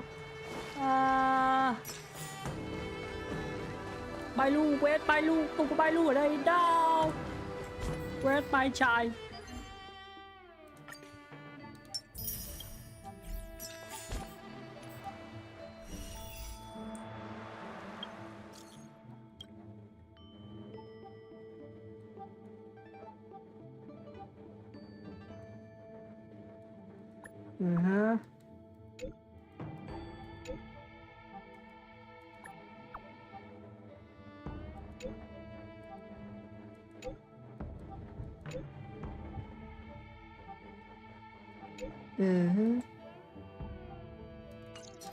Ôi không, tại sao phải nhận nhiệm vụ này không?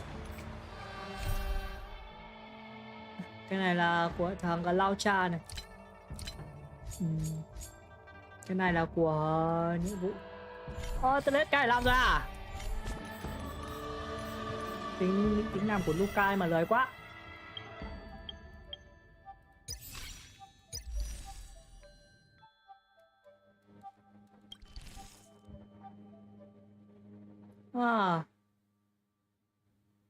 Luca có Cele à? Không quan tâm cho lắm. Đúng vậy, không quan tâm cho lắm. Thôi. Thế này thôi. Đây lúc đấy quay trở lại những giờ trầm cảm rồi. Đấy, lúc đấy quay lại trầm cảm rồi. Lúc đấy quay lại danh trầm cảm rồi. Đúng vậy, đúng vậy, đúng vậy. Từ đợi tí lão ra tí. Đi right back lobby.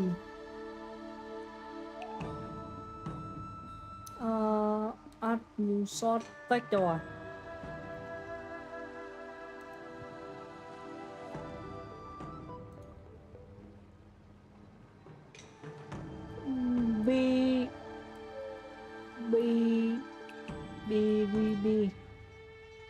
Done.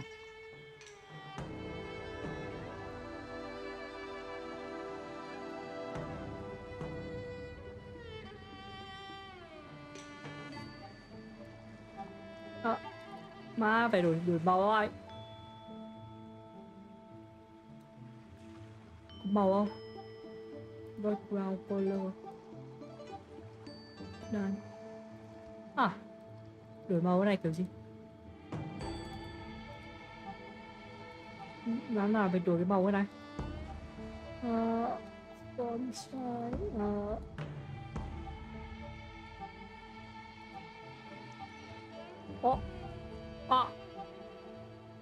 Ôi không.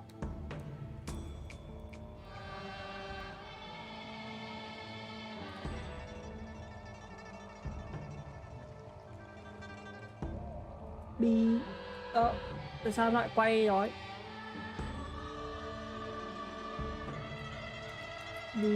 Ôi không. Xóa. Để lão tí. Để lão. Add sort. Right color.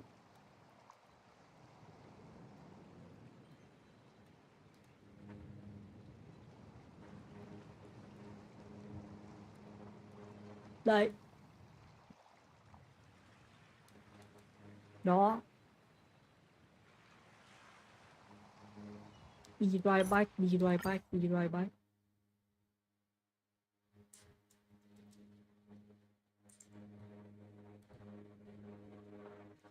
Be right back. Be right back. Be right back.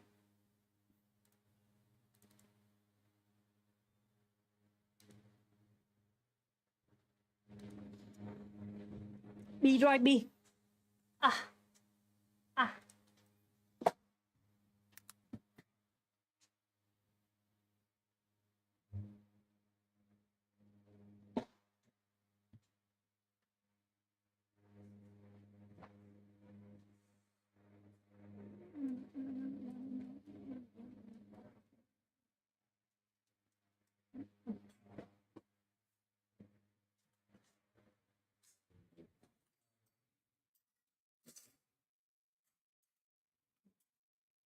Đi rồi đi.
Ok, đã comeback.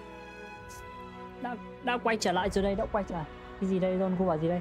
Ngày mà kênh chat không chỉ còn mỗi mèo với bờ lỗ đến rồi. Ôi, thì sao đâu? Dạ. Hôm nay vui lắm, hôm nay có thêm người mới, có khá người mới. Đúng vậy. Là vui rồi. Thế là vui lắm rồi.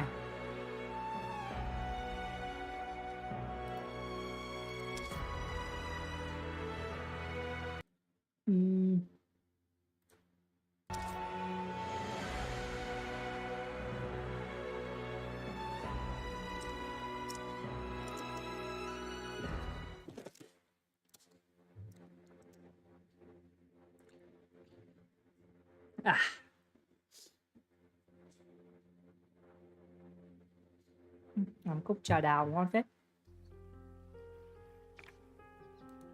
Anh em nhìn thấy gì đây chưa? Rank Asura rồi. Rank cao nhất rồi. Thua thằng thua thằng này 600 điểm tròn. Nó ôi ma chúa lên điểm nhanh thế.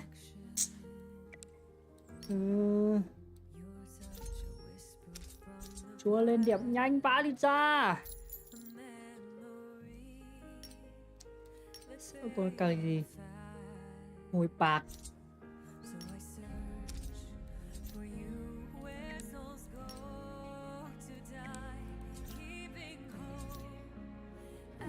Like passing by. Yeah, mắc danh rồi Asura rồi, trời ơi. Như ai rồi? Achievement Asura.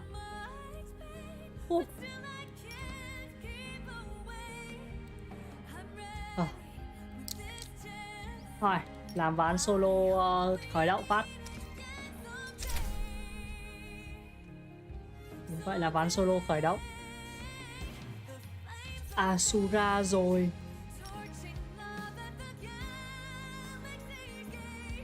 Asura rồi.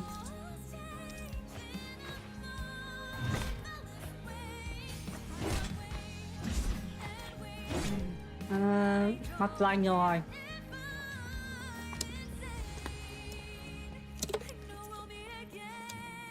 Mình cần 600 điểm nữa là lên được top, đúng vậy. Là mình có thể đi khắp nơi và nói rằng mình là VTuber Việt Nam đầu tiên có mặt trên top. Trời ơi. Nghe nó có khắm không?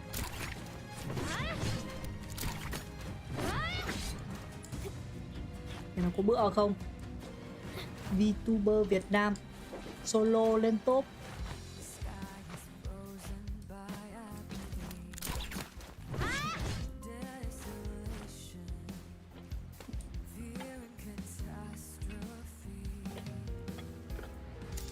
Rồi, có game rồi.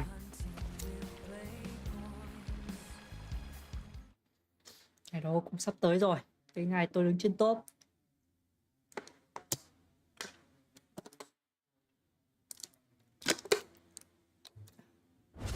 Brutal.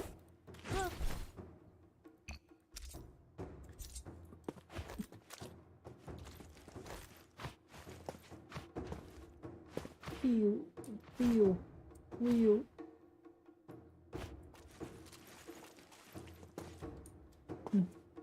Này vừa đánh moon bên xong này.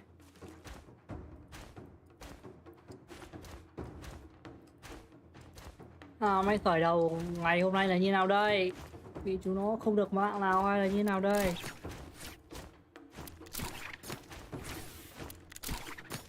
Ui. Ô, cây neo này. Đây có cây neo này. Mà có Tessa.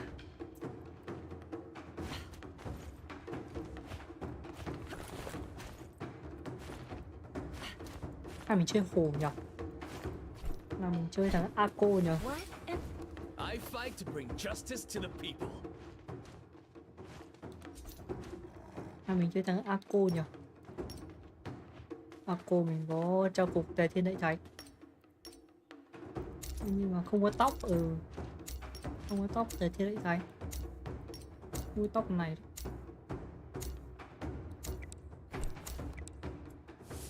Ako.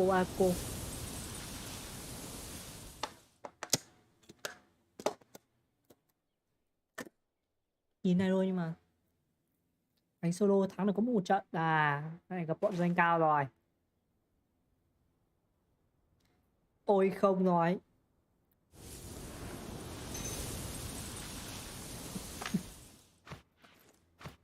Tôi đang chơi Naraka Blade Boy, game Battle Royale kiếm hiệp. Rồi, không vũ khí rồi.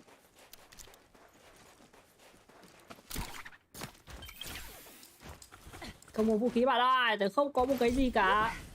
Rồi, tớ có giáp rồi mà tớ vẫn chưa có vũ khí. Xin cái vũ khí nào rồi, có vũ khí rồi. Rồi, có katana đây rồi. Kiếm Weibo đây rồi. Đâu ấy? Đâu? Trong kìa. Đi loot rồi. Mình đi loot. Người trong đấy mệt lắm. Katana sáp luôn này. Win.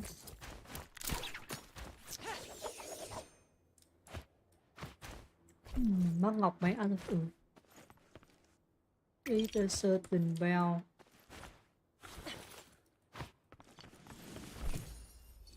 Trò này tôi sắp top rồi, tôi sắp đứng top server rồi. Sắp lọt top rồi. Toàn server Asia rồi. Toàn server C rồi. Trời, tôi mắc danh đấy. Mắc danh trial đấy. Giống như liên minh chỉ là tôi đang thách đấu đấy.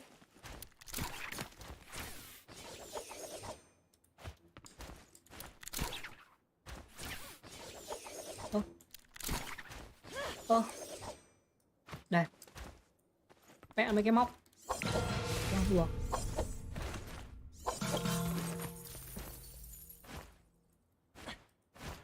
Đánh nhau trong đấy à? Hello. Bạn ơi. Hồi máu đây. Rồi tao đứng cho mày hồi máu mà.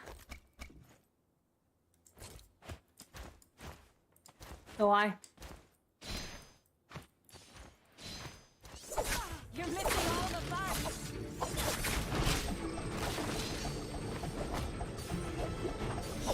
Ôi, may quá không tới. May quá không tới.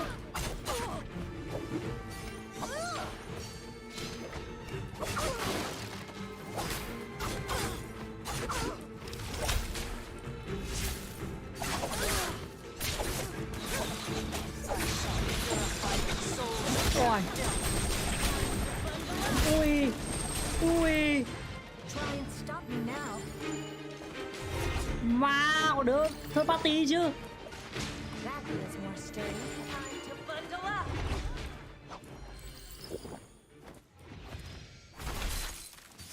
Ôi không.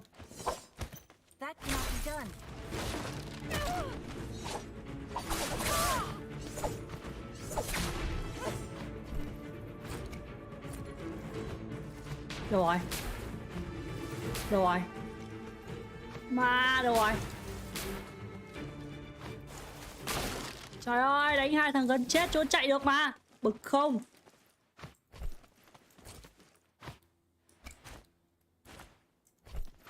Dỗi không?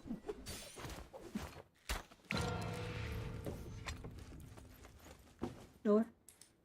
Dưới kia.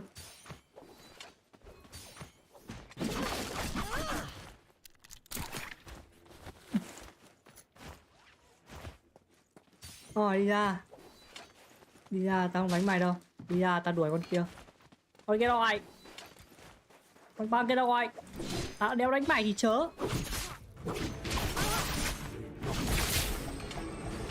Mày lại muốn chết à? Tao đã không muốn đánh mày thì chớ. Bạn lại xin chết mà. Rồi, con kia đâu rồi? Con Cố Thanh Hàn kia đâu rồi? Không muốn đánh thì chớ rồi, tha cho rồi còn Xin chết mà. Bạn tôi này đánh này là hỏng rồi. Mình là người tốt như thế rồi.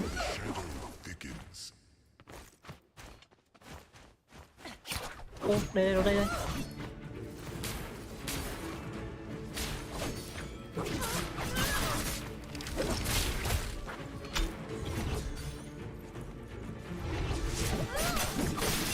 Nhon. Ngon. Lúc nãy mày thốt party tao. Con gà này.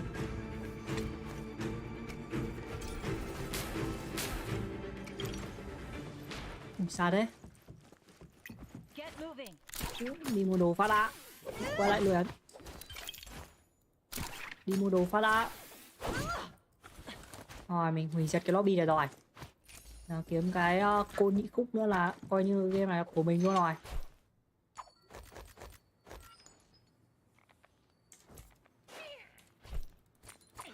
Oh, a lucky find. Đúng vậy, kiếm cái côn nhị khúc được cái game này là của mình rồi.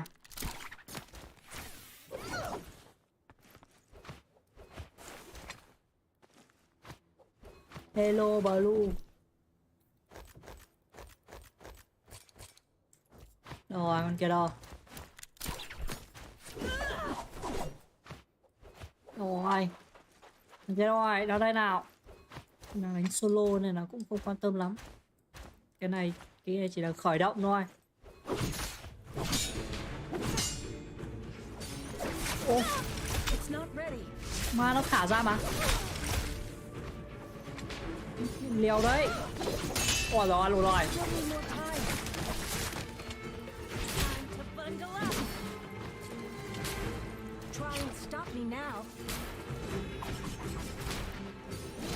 Ôi rồi.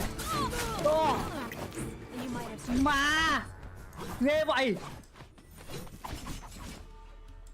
Mà máy phát để co mẹ.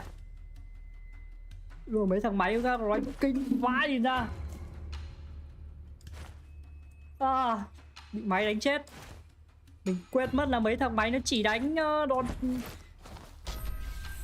gập máy, là không được đánh đòn xanh. Trời ơi, máy đánh ghê vãi đi ra. Thôi mình lúc nãy mình còn lút hết vũ khí của thằng này rồi chứ.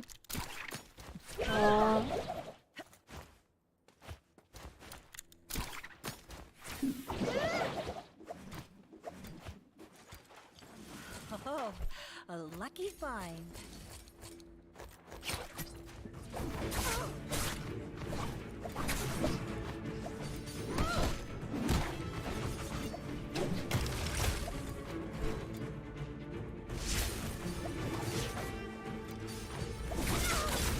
Mà ôi địt cô cứ rồi. Ôi ôi, mày đánh chết địt cô mẹ.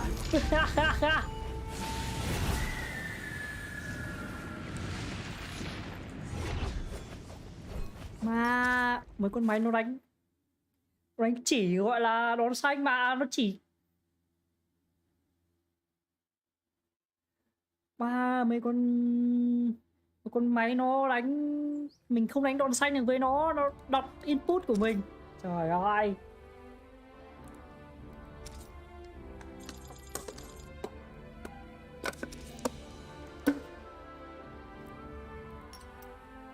Rồi lúc đánh chưa rồi.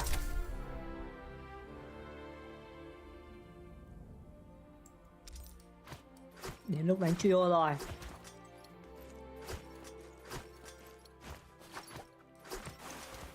Nhìn đây, mắc danh rồi nhá. Asura rồi. Giờ không lên cao hơn được nữa đâu. Thiếu đây mà. Thua thằng top 500 là bao điểm? Thua nó 600 điểm. Đúng 600 điểm luôn. Thua nó đúng 600 điểm luôn.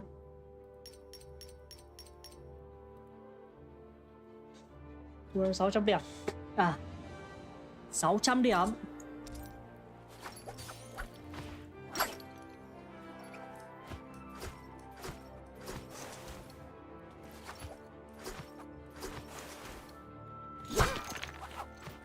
thua nó 600 điểm.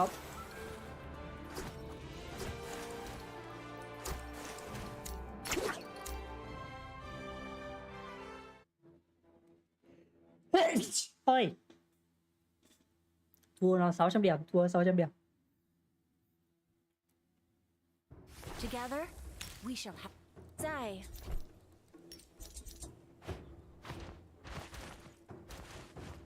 Trời. Ô, ai bạn chơi support à? Có đi bạn ơi, một đứa support thôi. Chơi siêu hóa hình đi. Nào chơi Transformer đi.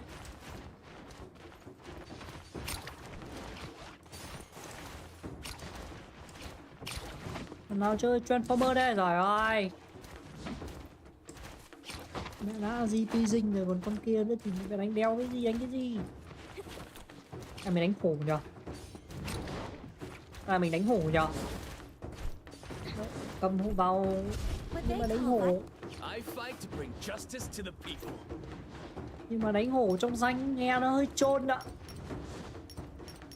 Đánh hổ trong danh nghe chôn vãi lìn ra. Đánh hổ trong danh tiếp đầu tiên luôn nghe chôn vãi lìn ra.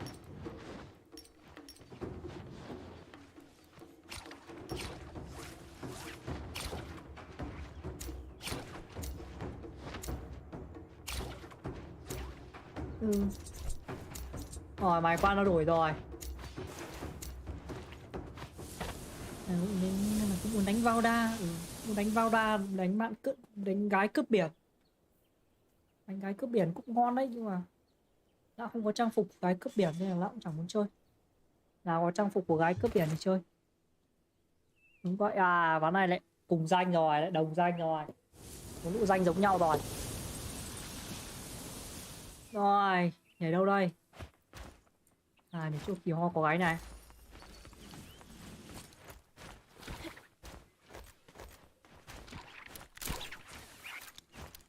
Từ nhảy chỗ kỳ ho có gái này.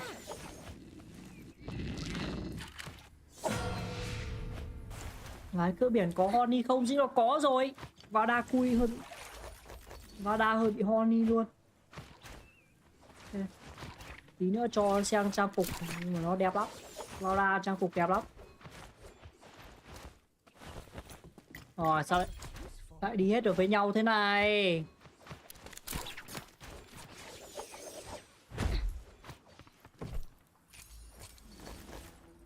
Sao lại đi hết được với nhau thế này? Mà thằng này sao mà nhảy cái chỗ thì ho có gái này chẳng có đồ gì cả.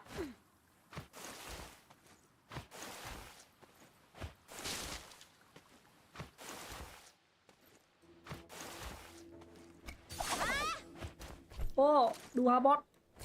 Đây rồi, có vũ khí tối thượng rồi.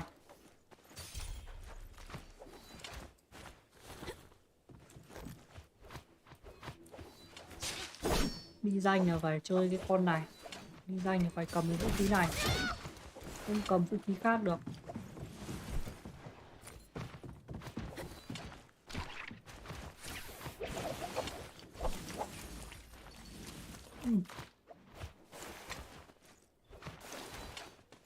Ra tím rồi kìa.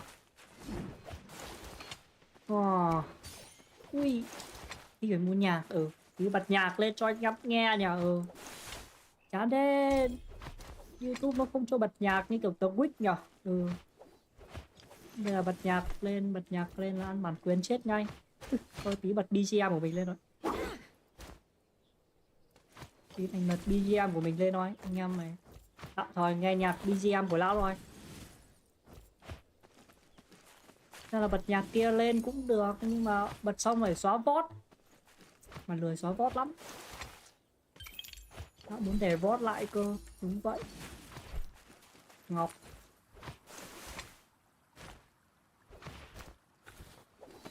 Oh, I'll find a use for these. Long sword sáp luôn này. Ôi 75% máu. Rồi nếu counter chúng.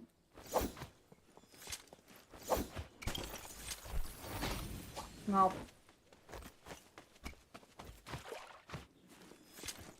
Kìa nó đi xong á, từ từ đợi tí. Đây rồi, cốt nhị khúc đây rồi.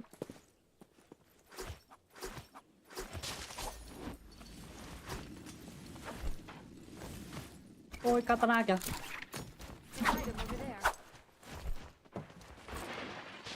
Rồi, cho mày giáp tím, tao lấy katana. Để katana tí còn biến hình. Giờ còn ulti.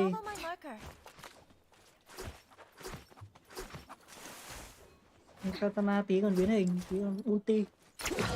Rồi, hay lắm, thấy chưa? Thấy gì chưa? The enemy is on us. Don't let your doctor die. Cry havoc and let loose the sea dogs of war. Sea dog of war. Get over here before I kill them all myself. Nhờn, một thằng.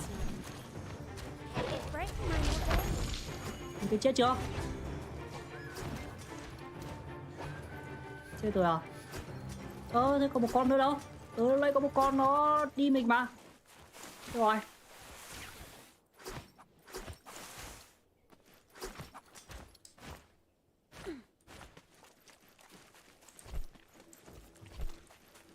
Có một đứa đánh mình mà.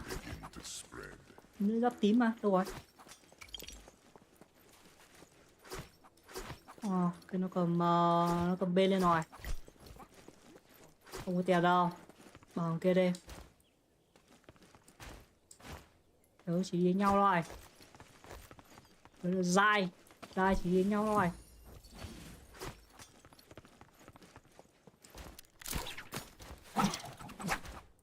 The shadow thickens. Quay trở lại câu hỏi của Blue. Gái có honey không gái? Gái trong được cái gái trong game này con nào cũng honey. Đúng vậy. Gái nào cũng xinh.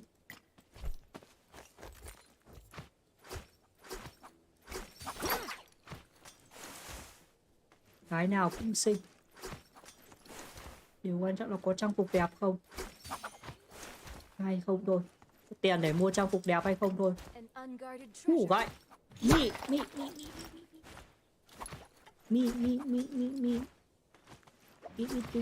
Đó, đây rồi. Đừng quá thương ấy với nhau.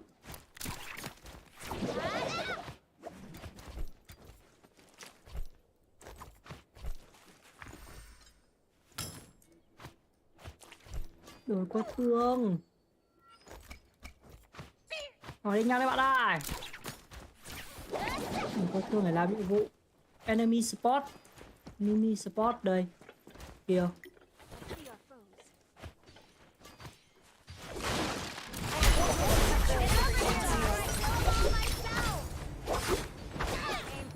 Cái đồng velocity kìa. Mà nó có velocity. Cái ngọc đầu bùi rách. Cái ngọc không counter được. Nó là ngọc counter được nhưng mà counter khó. Mọi người đang nhìn thấy gameplay của một người mắc danh. Đây là gameplay của những người rank cao nhất. What the fuck is that? Giết bọn kia đi kìa.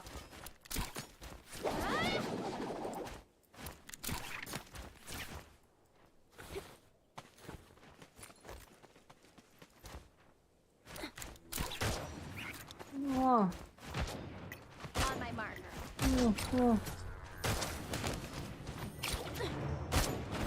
Knock it off. Come out, wherever you are.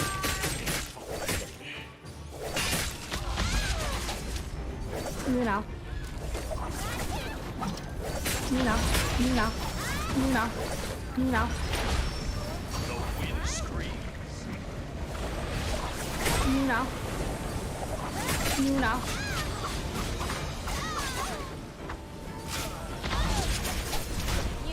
Như nào? Như nào? Ô. Như nào? Non. Ô, hết non rồi bạn ơi, hết non rồi, tớ xin lỗi. Tớ xin lỗi rồi mà.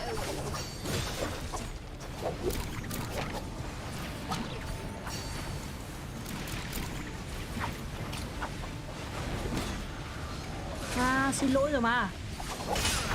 Xin lỗi rồi mà. Xin lỗi rồi mà.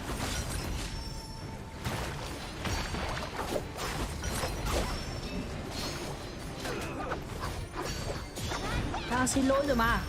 Đã xin lỗi rồi thì tha lỗi cho nhau đi.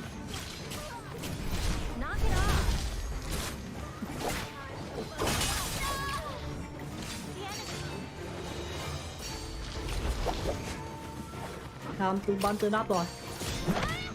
Ô ô ô. They're not prepared for the tournament. Come out, wherever you are. Đệt ma. Trời ơi. Nghe thấy cơ bao, nghe thấy tham tụ bắn từ nắp rồi mà vẫn không thấy tin kia đâu mà. Có một thằng thôi. Ừ đúng rồi. Đó là nếu vào top 500. Trời ơi bị trừ điểm rồi.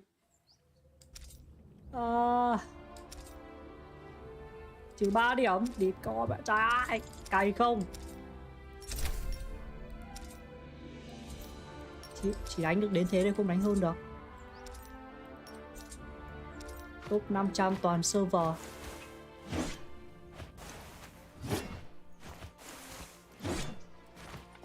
Mà đánh đấm kiểu gì đây? Trời ơi, mấy đồng đội của tôi.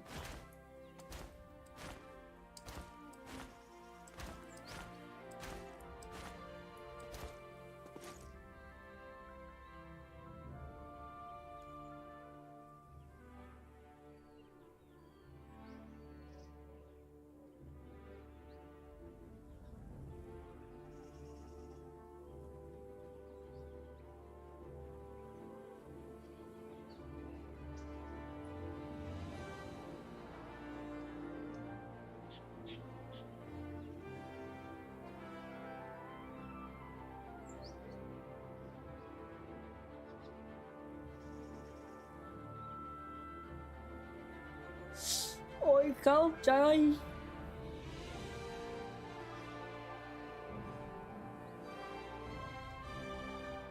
Facebook đã bắt đầu xuất hiện bài spoil của Tinh Yun rồi. Không, Tinh Yun thì không chết.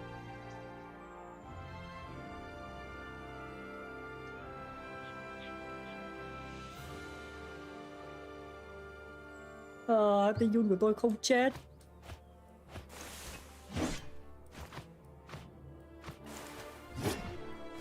Mà con Pada vừa rồi gà quá. Đây cho Blue xem cướp biển. Đây cướp biển của bộ này đẹp này. Ôi trời ơi. Bộ này cũng đẹp này. Que rú này. Bộ này cũng đẹp này. Bộ này đơn giản mà đẹp này. Bộ này thì nhìn hay, không nói làm gì rồi. Skin đỏ và skin người cá cơ. Tôi đã không có rồi. I love to be hated.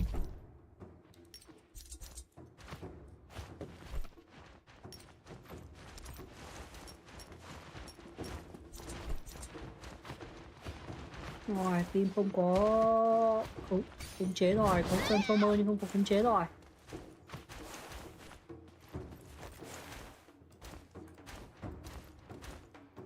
Tôi biết hình như không có khống chế hay lắm. Hay là mình đánh vào đa được.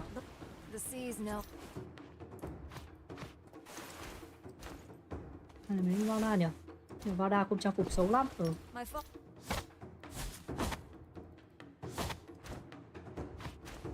Mà vào đa có skin đẹp đâu nhớ.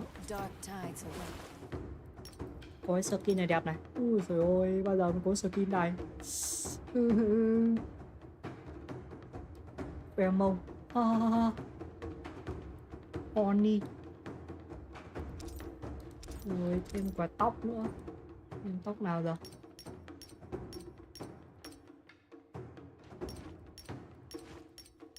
Đây, thêm quả tóc này nữa. Ui trời ơi, đeo lên kính.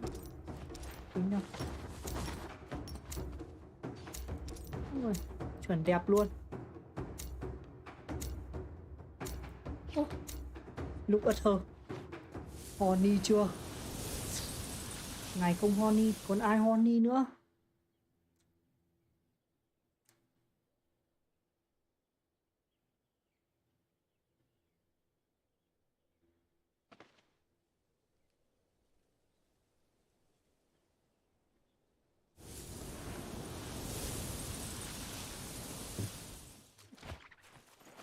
Oh, I'll find a use for these. Rồi, có đồ rồi. Đi nhau được rồi.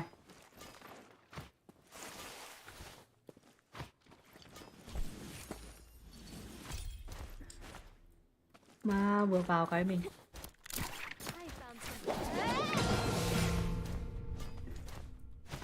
I found something very good. Over here. And they have good taste.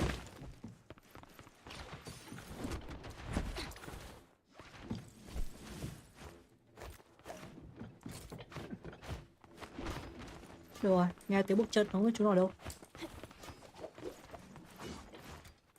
Này thì chân mình như sao ấy? Ừ. Đây. Đây. Đây. Đây. Múa. Múa. Múa. Múa. Múa. Múa nữa đi. Ôi, cái chết mẹ rồi. Ơ. Cái chết rồi.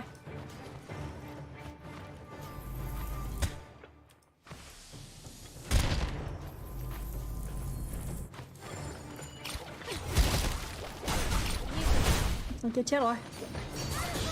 Rồi, lột rồi.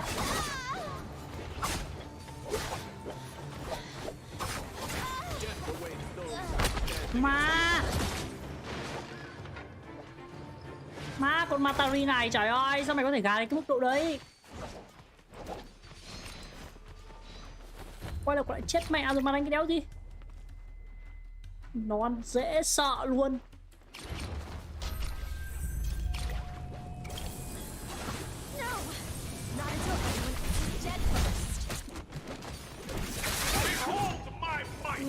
Cô hại tôi rồi. Các bạn ạ, phải lên. Rồi, mình cứu rồi. Con mẹ.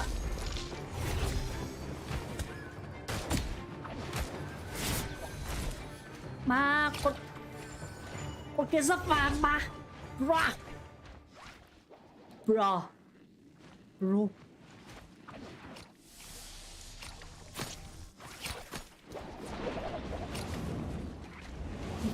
Sắp vàng mà ghê vậy. Đánh như ai chơi mày.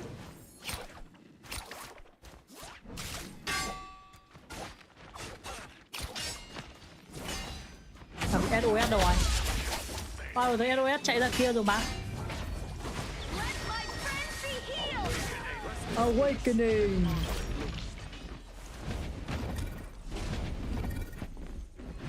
Ôi, hai thằng bị túm rồi. Come to me and be healed rồi. Yeah. Cái kia rơi xuống rồi. Chết một đứa. Hay bạn ơi.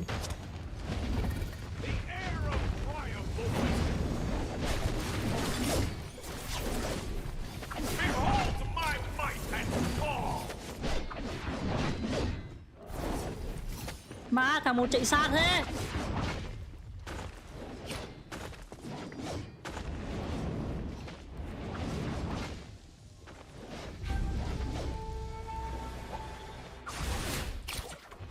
Bro. Cái thằng một tay đánh kiểu gì ấy. My and bomb.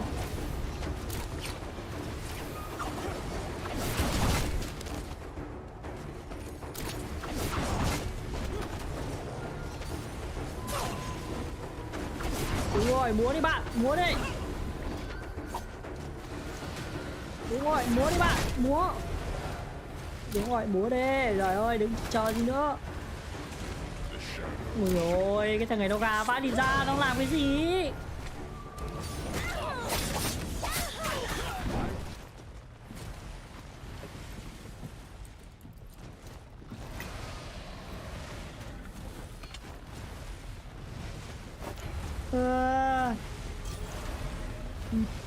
Mẹ. Lại chúa tôi.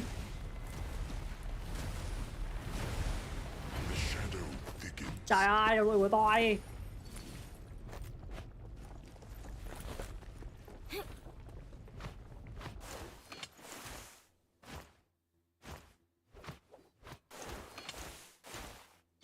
What do we have here?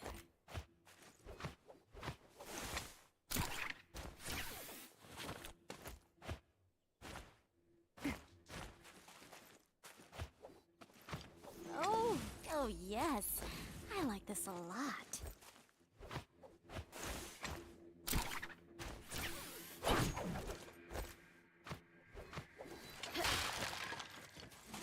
They'll never see me coming. Oh yes. I like this a lot.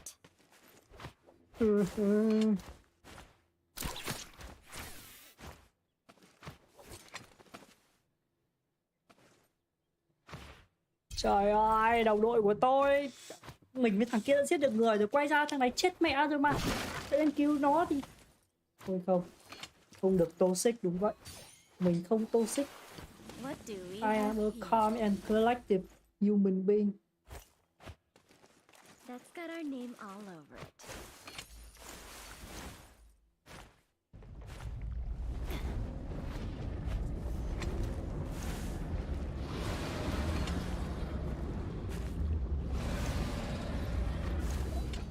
I am a calm and collective human being. Yes. Come on.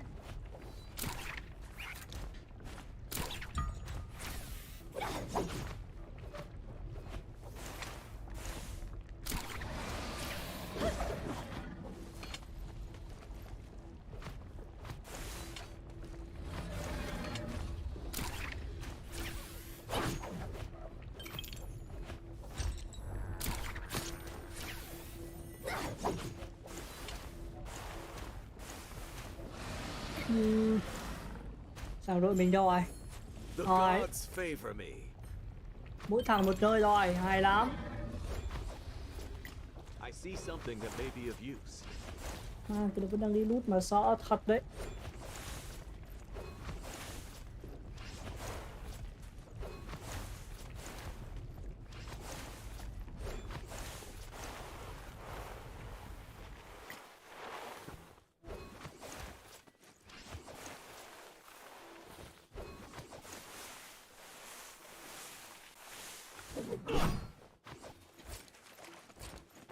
That's got our name all over it. That's got our name all over it.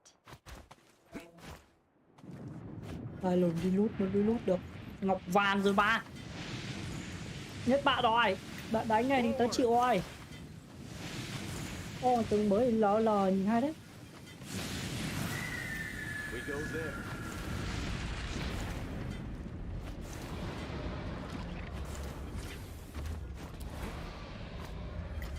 My, my.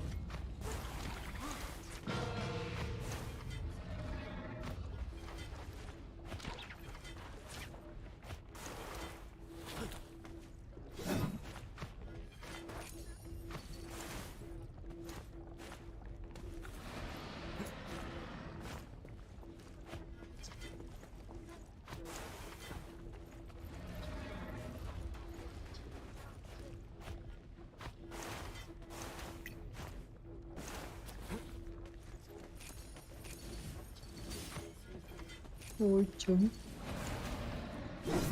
Đợt này có tiền phải đi mua một cái gì nhỉ? Air fry mới được.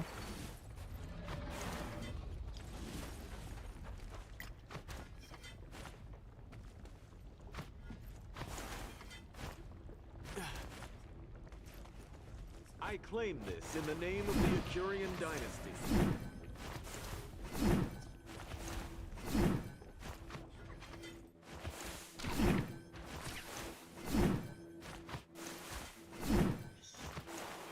Ui xôi.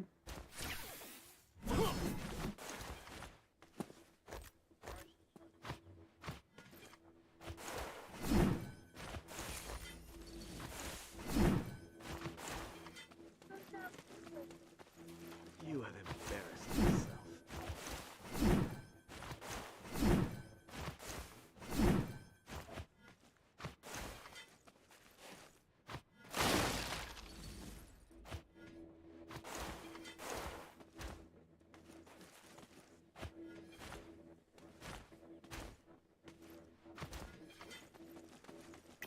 We go there.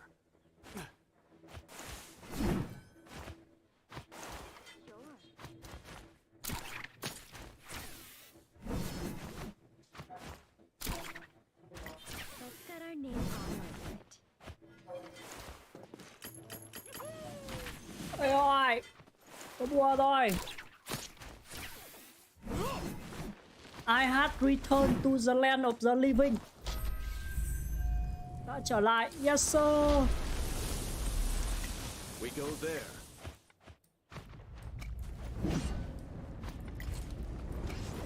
The shadow will shortly begin to spread. That looks like it might be useful.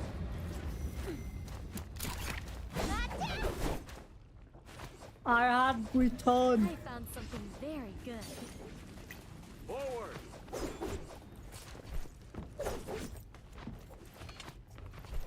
I had returned to the land of the living. Oh, I'll find a use for these. The shadow thickens. I found something very good.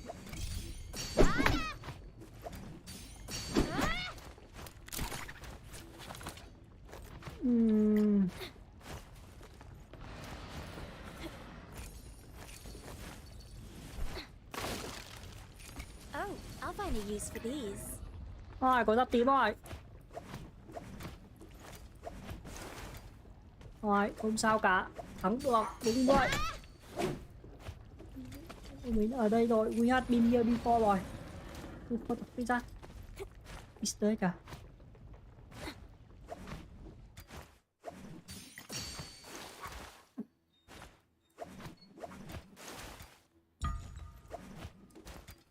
Có đồ gì không? Không có ạ.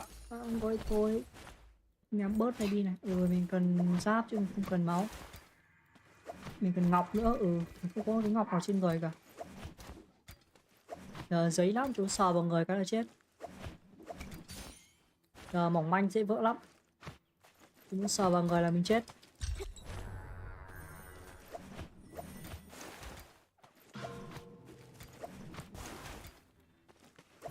They're not prepared for the torment that awaits. Rồi, máu ấy rồi. Máu. I have need for that.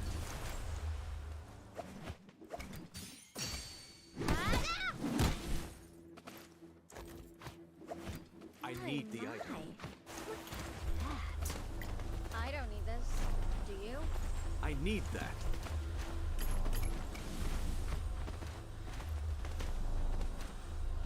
Tao hết rồi.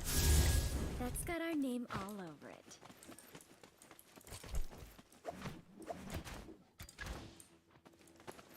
Tao không còn một cái gì đâu. Cứ tao bo. Rồi mình có bo rồi. Rồi đi nhau đi bạn ơi. Thế rồi đi nhau rồi. Thế thì có 2 cục máu thôi mà tớ vẫn cần đi với nhau.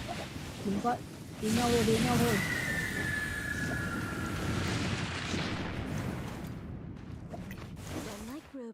Đúng rồi, đi giang rồi. Tớ có ulti rồi, đánh nhau rồi.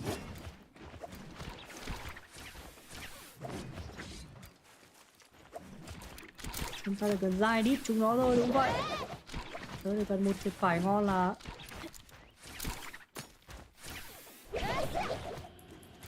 cần một triệt phải ngon là game này là xong luôn.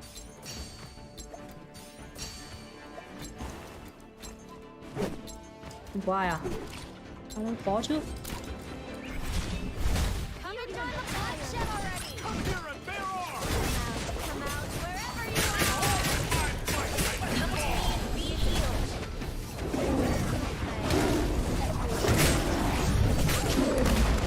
Má, chưa cần chết rồi.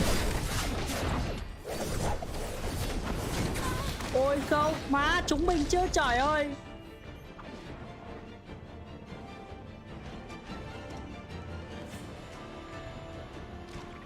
Chưa cần chết rồi, đánh nó đấy. Đúng rồi, trời ơi. Má nó có GP dinh, con kia chỉ đánh mình thôi, bị khó chịu vãi lì.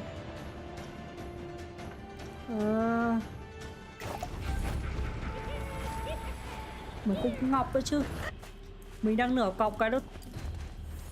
Nó vật cái mình chết mẹ luôn mà, tên đánh đéo gì.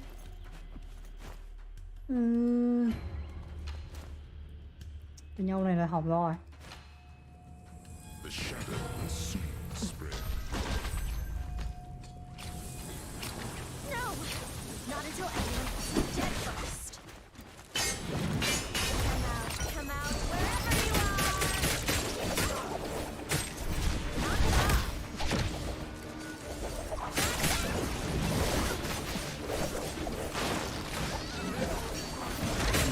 Như nào? Như nào? Như nào? Như nào? Rồi.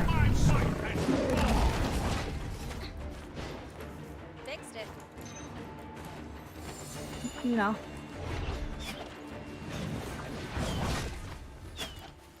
Ôi, team khác, team khác. Hơn bao giờ team.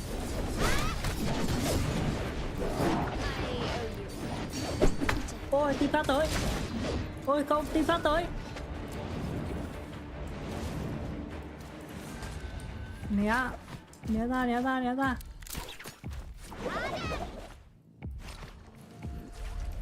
Now back to the killing. Team khác tới, team khác tới, team khác tới.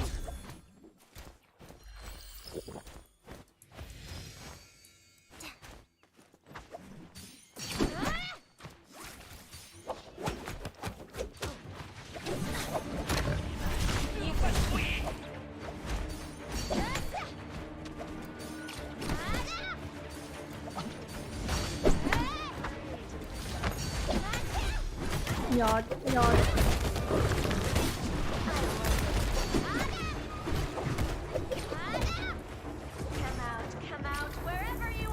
Hồi sinh, hồi sinh, hồi sinh. Đứng dậy đi bạn ơi, đứng dậy đi, bạn không chết được. Đúng vậy, tớ không để bạn chết đâu. Đấy, tớ thì đéo bỏ bạn nha, bạn thì bỏ tớ trong một nốt nhạc luôn.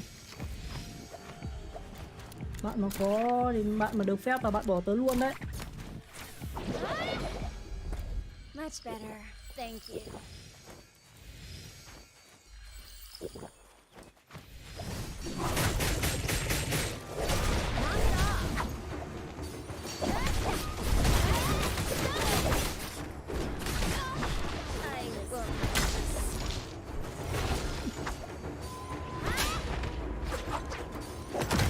Nhọt. Nhọt.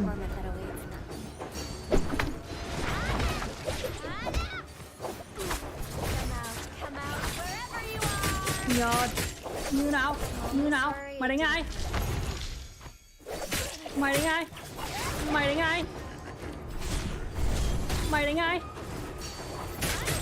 Như nào? Non. Danh con. Mày đánh ai? Mày đánh ai? Thằng danh con này. Mà bô khỉ. Giờ bật ulti lên ta làm bố chúng mày luôn. Non lắm, non lắm.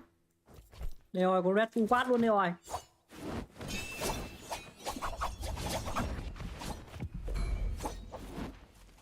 Non. Sure.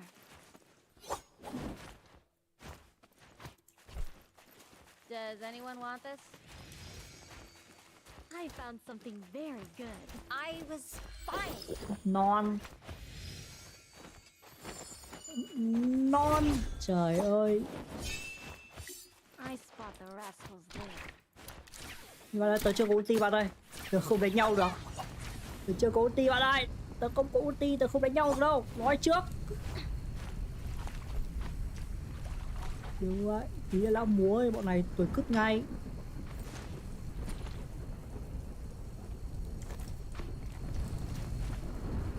They're not far.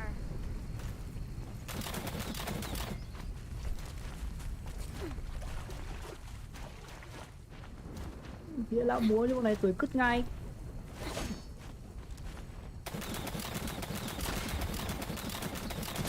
Đứng như một chỗ đấy bạn ơi.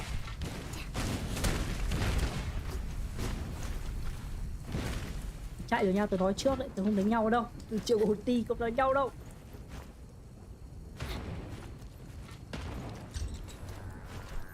The shadow will That's surely got our begin name to all over spread. it.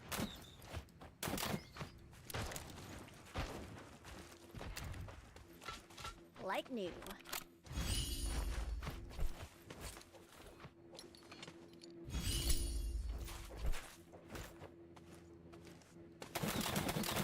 Aw, did that tickle? À, bắn hết sao nó không chết kìa. Được không? Nó mạnh quá. Chưa đúng. The shadow begins. Như nào? Ôi, cả 3 thằng.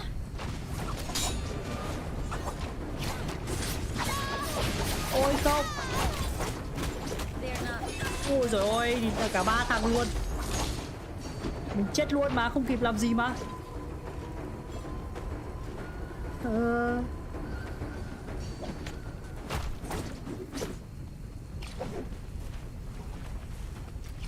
Rồi, cái bị túm rồi. Cái cút lỗ rồi. À, ván này thấy éo nào mình vẫn 3 mạng mà. Mình vẫn rất nhiều, mình còn giết với đam nhiều hơn thằng Matari mà. Trời ơi, con Matari nó phế không.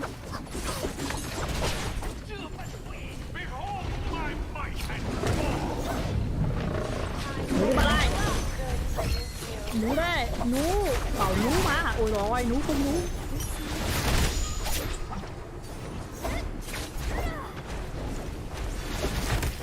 Đớm. Tôi máu. Rồi, bạn cút rồi đấy.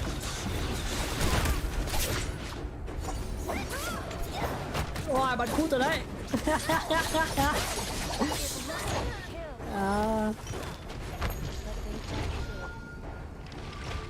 Nó có cái ngọc kia khó chịu thật đấy. Monster Harvest. Rồi, thằng nó chết nốt rồi. Top 3 rồi. Top 3 rồi, top 3 rồi, top 3 rồi. Cay không?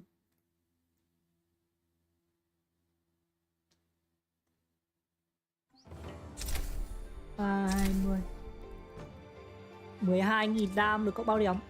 Ui, được cộng 14 điểm. Ôi trời ơi, thế này mấy chốc là tốt thôi. Trời ơi. Mà trận đấy mà top 1 là được 4 mấy điểm đấy. Trời ơi. Asura rank by the way. Nhưng mà bọn này rank gì? Này cũng Asura. Thằng này. Này Acha. Thằng SOS kia đánh chỉ nú thôi à? Mà còn dài là mạnh mới đi ra bật ulti đây là cố chúng nó.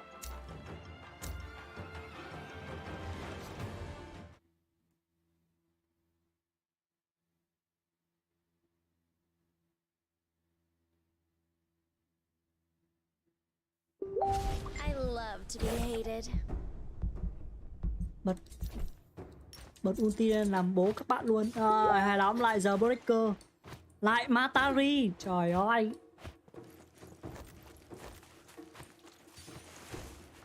À đây thằng vừa rồi đây. Thằng vừa rồi theo mình lên đây.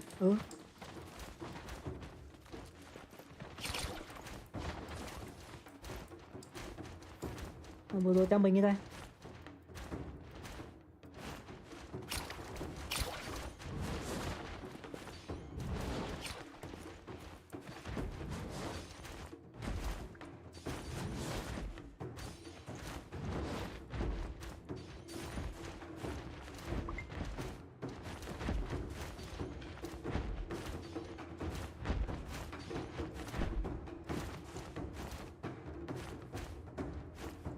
Phiu,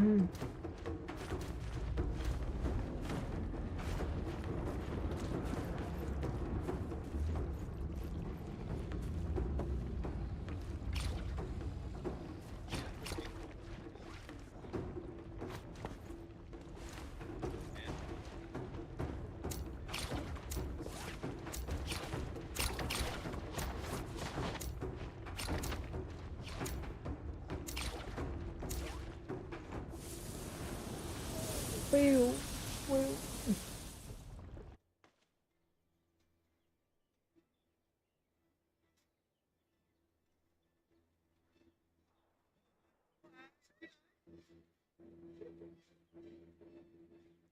Rồi, ván này mình danh cao nhất trong cái job này rồi. Ván này thua trừ một mã luôn rồi. Rồi nếu thua chỉ cần thắng thôi đúng không? Đúng vậy, mình chỉ cần thắng thôi, không thua là được. Rút win 5 head. Ai rút win giết game 5 head. I just had to win.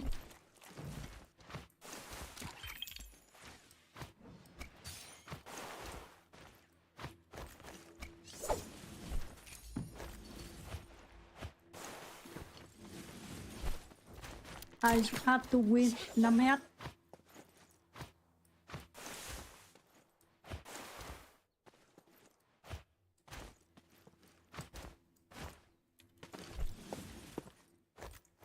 I just had to win.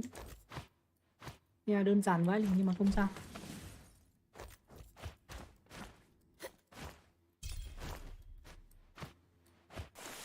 Chỗ này có đủ không? Mà phải lại nhảy đéo đâu ấy. Trời, cứ để đi theo mấy thằng Matari làm cái gì không biết được.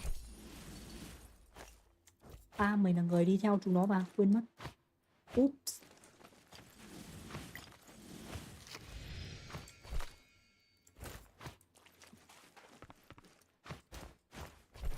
The Breaker, thằng kia server ASEAN à?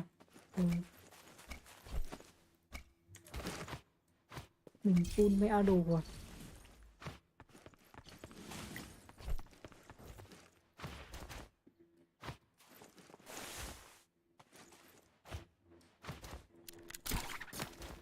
Full mẹ nó đồ rồi.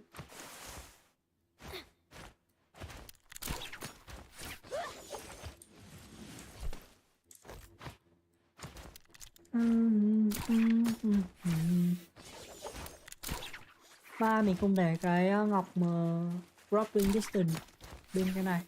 Bên này mình chỉ để ray thôi.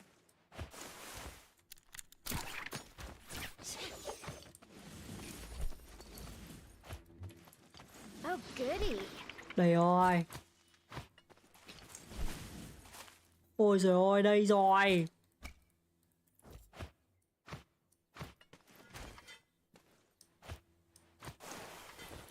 Oh, goody.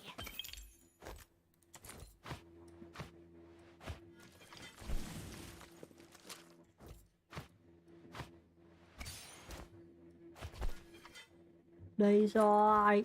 Đồ đây rồi. Có đồ vàng này rồi. Tí nữa kèm cái Warrior Plate với cái Earthshaker nữa rồi. Là cái lobby này là của mình rồi.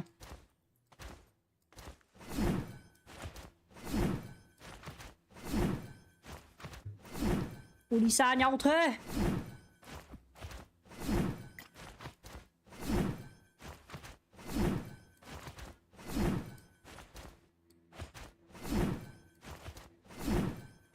Đồng đội mình đi xa nhau phá đi ra.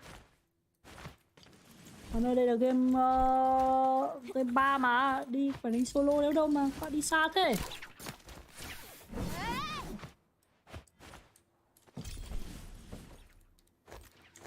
Team tôi quá bờ rơ. That looks like it might be useful. They're not prepared for the torment that awaits them.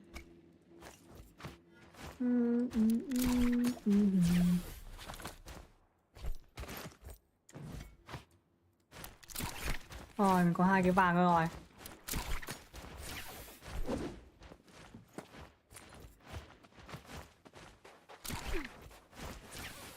Rồi đánh nhau đây bạn ơi, tớ có đồ rồi. Tớ có 2 cái vàng, tớ có cả công ty rồi. Tầm này đánh nhau không sợ ai đâu, chứ kia mình tớ bớt chết thôi. Khi cả 3 thằng đánh mình cùng một lúc thì may ra mình chết, mình không kịp ấn cái gì thì mình chết thôi chứ. Oh, I'll find a use for these. Ok rồi, người rồi. They're not far. Change one on. Join the fray and I'll up your pay.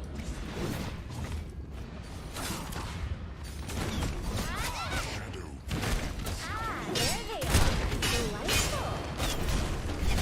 Một thằng, 2 thằng. I am under siege. Shiny.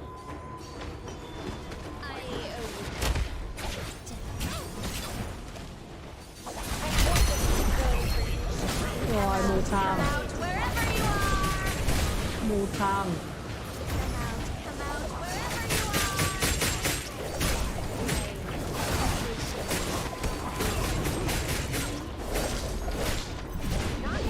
Nhòn.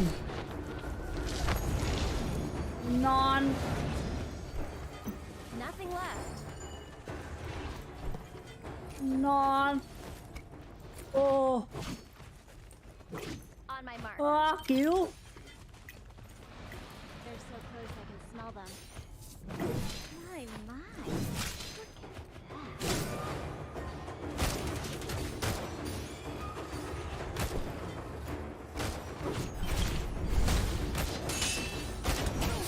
Nhòn. À, non. Hồi sinh luôn mà.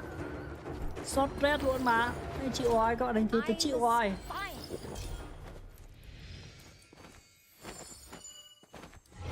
Mình 2 đồ vàng mà.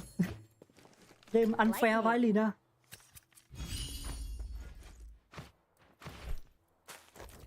Bật ulti lên cái chúng nó chết hẹn hết.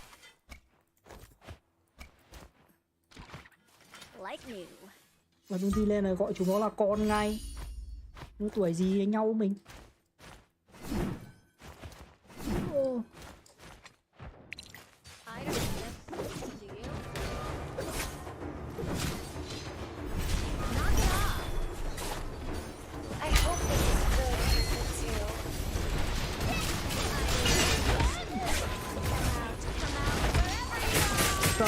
Come out, wherever you are.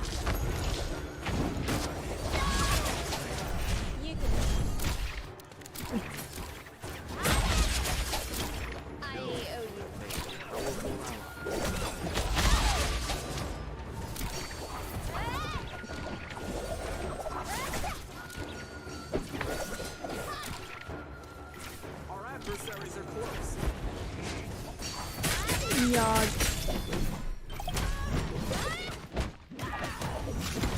Nhòn.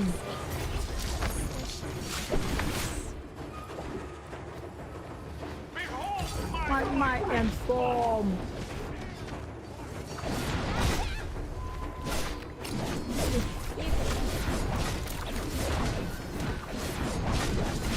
That.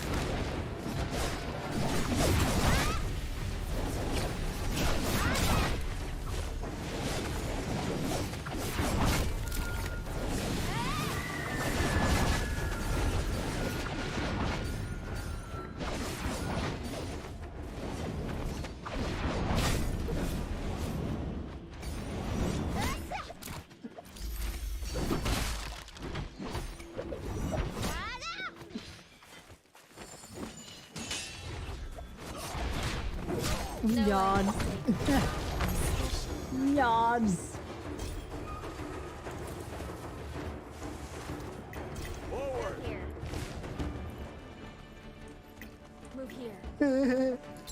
Vào đây, vào đây, vào đây, vào đây. Rồi ổn chưa?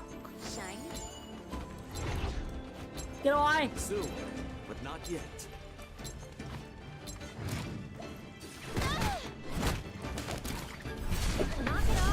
Rồi.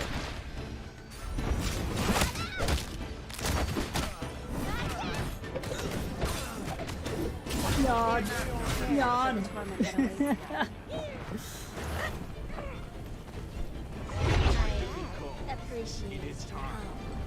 My Lutico, ít tham. Ngồi mình 6 mạng rồi. Giờ đi mình 6 mạng rồi.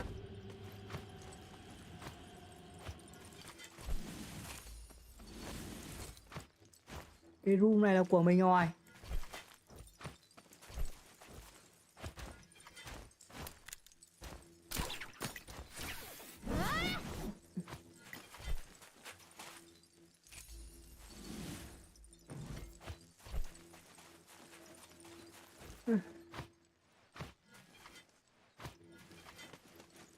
Room này là của mình rồi.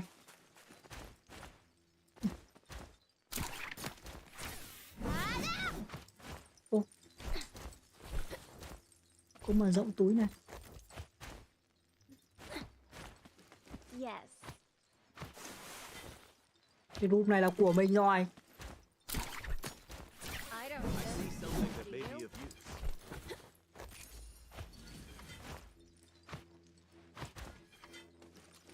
Mà mình cứ bật ulti lên tầm này là thằng ấy chết. Trời ơi.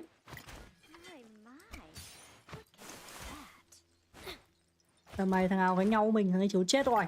I found something very good.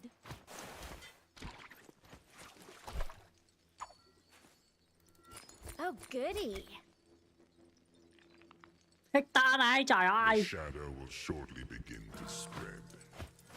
Ô, đâu địch. They're not far.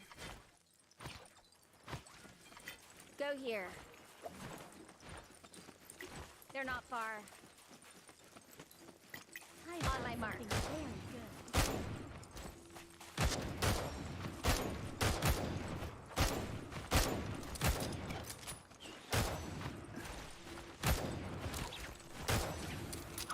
The shadow thickens. And the blood will flow once more. Here, pick up your weapon. Ta không vào đánh nhau trong đấy đâu. Không. Con mạnh nhất của tao. Cái mạnh nhất của tao là cái ulti mà.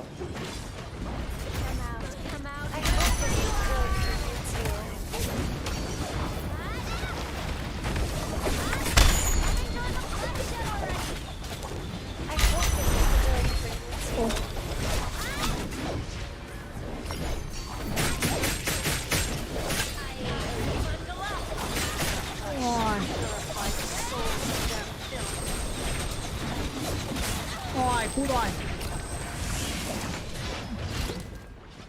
Rồi mình cút rồi. Tớ cút rồi bạn ơi. Tớ đi rồi. Rồi các bạn cũng đi nốt rồi. Chết đi bạn ơi, chết đi. Rồi kìa bạn kia đi rồi đấy. Cái chết mà không có hồi sinh rồi đấy. Chạy đi bạn ơi, mà tao đi thì chạy đi, đúng rồi. Mà ăn bên mà. Giờ breaker bạn ơi, chạy đi, chạy được thì chạy đi. Rồi hết chạy được rồi.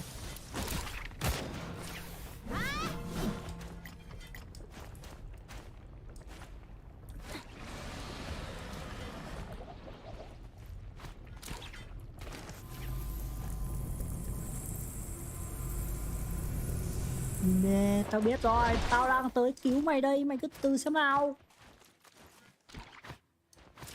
I appreciate your help. I found something very good. Ô, chạy, run.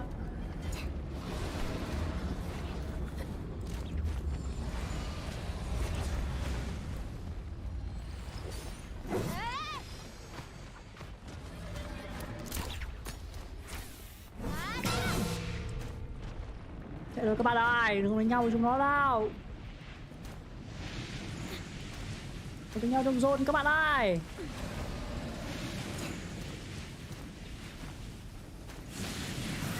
Các cụ dậy rồi, đánh nhau trong zone là sai. Ta lầm khi đánh nhau trong zone. And the blood will flow once more. Let's get our name all over.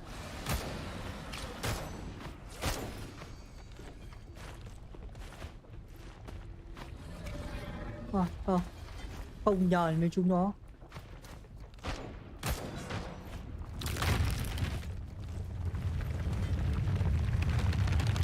Nothing left. Không nên nhờn, không nên nhờn. Mình đang cầm 2 đồ vàng trên người, mình chết cái là thì nó coi như cái trận này thua luôn đấy. Mình chết hay là mình bị counter cái là trận này coi như thua luôn đấy. Coi như cho chúng nó luôn đấy. Rồi đánh cẩn thận chút, đánh cẩn thận chút, đúng vậy.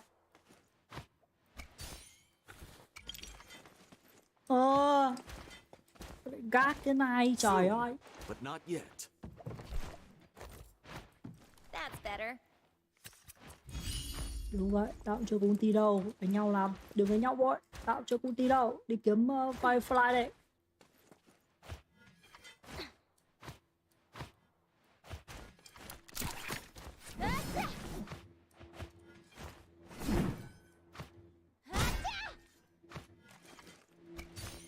Mà đen không, đen ơi là đen.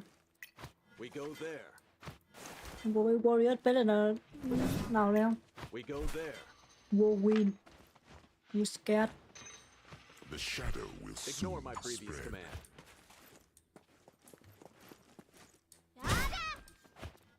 Enemies in the distance. Oh. Ngồi trên nó à? My, my. Look at that. Does anyone I see want something this? that may be of use. I found something very good. That's got our name all over. The shadow spreads. Cô gái ta. They're not prepared for the torment that awaits them.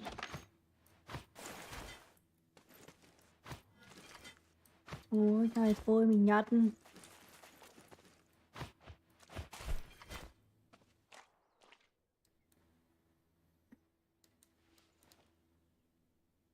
Mà nó không có cái ngọc nào đây cả. Hay không? Spear.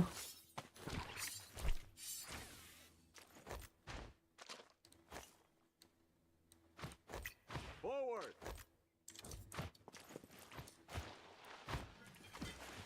Đi đi rồi ơi.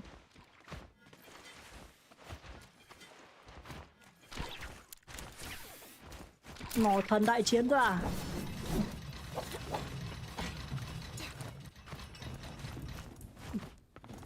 Chúng ta có nỏ rồi. That looks like it might be useful. They're over there. Does anyone want this? I spot the rascal there.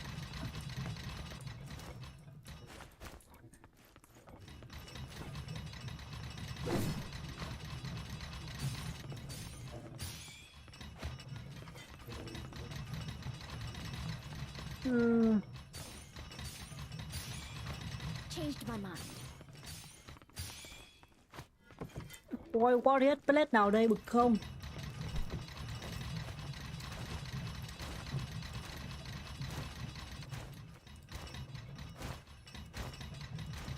Bắt đầu lên rồi đấy, bắt đầu lên rồi, đúng rồi, nó gần đây thôi bạn ơi, cố lên. À, phải thủ này 1 phút mà. Trời ơi, cái zone cuối hở hang vãi lìn. Đâu, cái zone cuối nó ở đầu bên này, nó trong cái góc góc này. Không hẳn là hở lắm. Cái này thì chỉ đứng trên thôi. Đứng trên nữa xuống. I don't need this. Do you?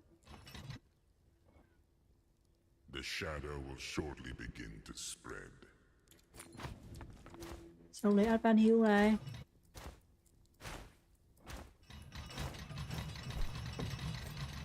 I don't need this. Do you? Lấy cái Advan Hill đây, thằng kia. I found something very good. I don't need this. Do you? Lấy cái này. The shadow thickens. Cái này tăng gì? Head defense.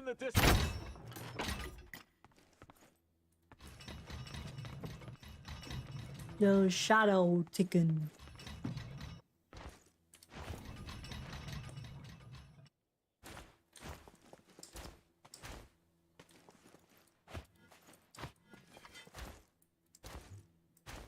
Oh! Go here. Sure. They're not far. Changed my mind. Đúng rồi, bắn đây bạn ơi, đúng rồi.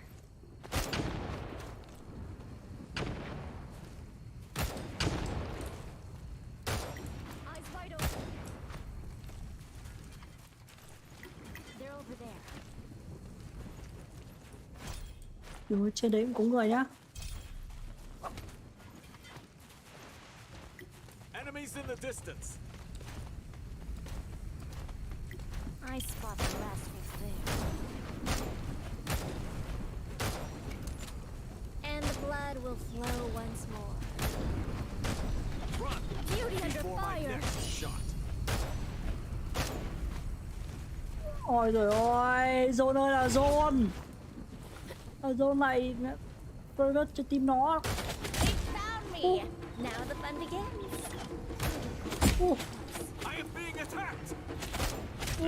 Still 2 viên alive? headshot. Shame. Má bắn 2 viên headshot mà nó không chết kìa. Ôi, đánh nhau bên dưới, đánh nhau bên dưới, đánh nhau bên dưới.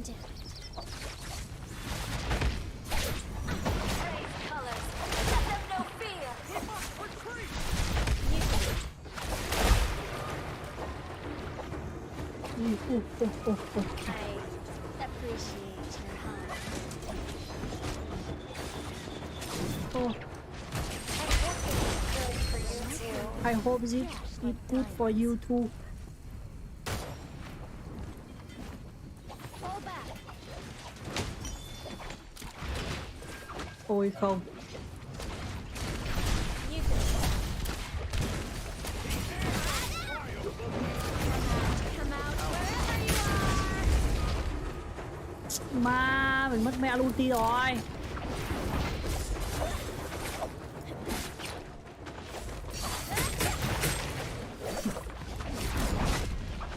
Ma, ulti quan trọng nhất thì lại mất. Được không?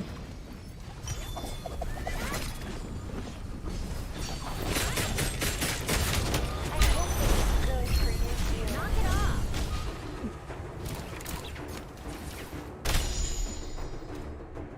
Ma, Much better. Thank you. Know that you have made a powerful ally. Fixed it. I love this part. For your service.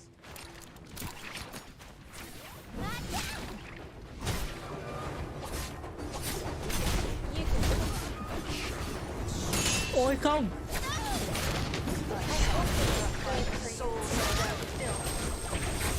Ôi không. Trời ơi, má chạy đúng vào mặt cái con kia chứ. Rồi, thua đấy. Trời ơi, nó lấy mất. À, nó chưa lấy kiếm vàng của mình. Cứu tao, cứu. Cứu.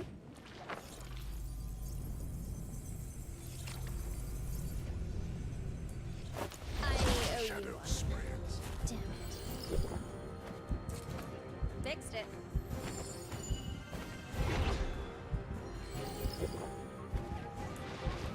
Ooh. Shiny.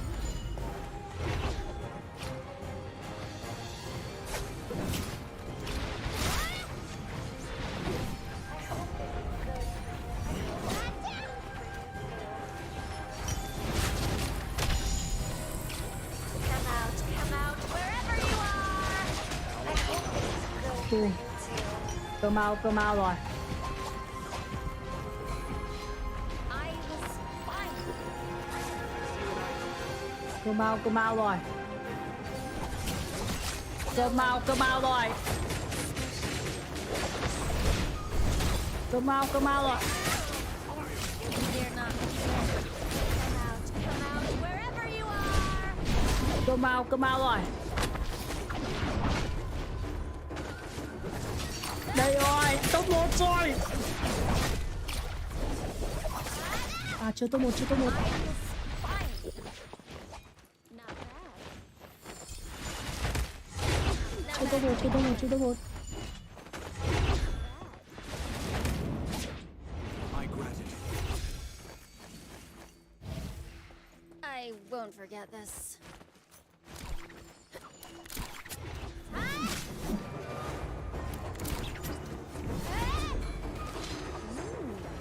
Cinnamony. Thank you. Má, trời ơi, vẫn còn 2 thằng ở đây, nó không chịu chết. Nó không chịu chết.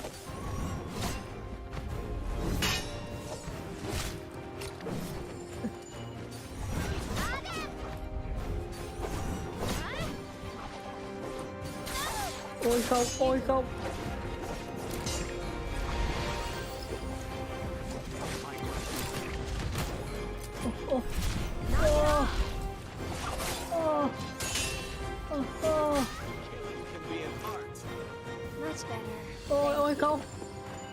go. Tao chỉ đứng uống máu thôi. À, thắng rồi.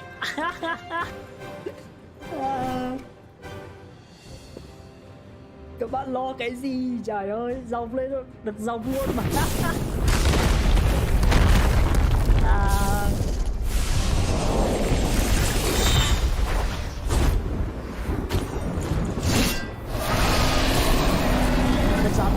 Con rắn này, con run này. Con run này. Con run này,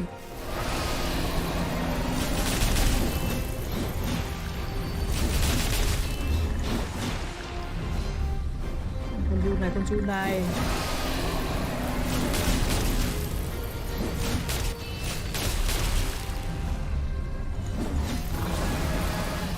Con run này. Con run này. Con run này. Con run này.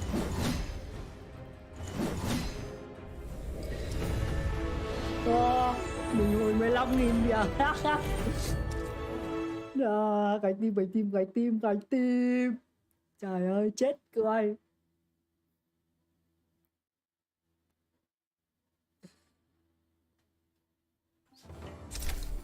Ui xôi.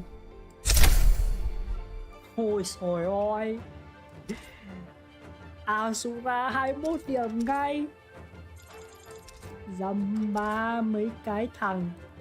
Giờ mấy cơ này danh gì? Acha 1 sướng nhá, được gánh.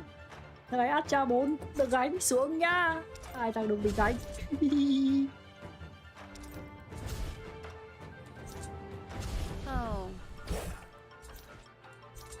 Hai bạn được mình gánh, xuống nhá. Ôi giời ơi, ván này cộng 14. Ôi trời ơi. Top 1. Xem start của con dai của mình nó như này rồi. Ôi trời ơi. Game là dễ. Game dễ vãi ra.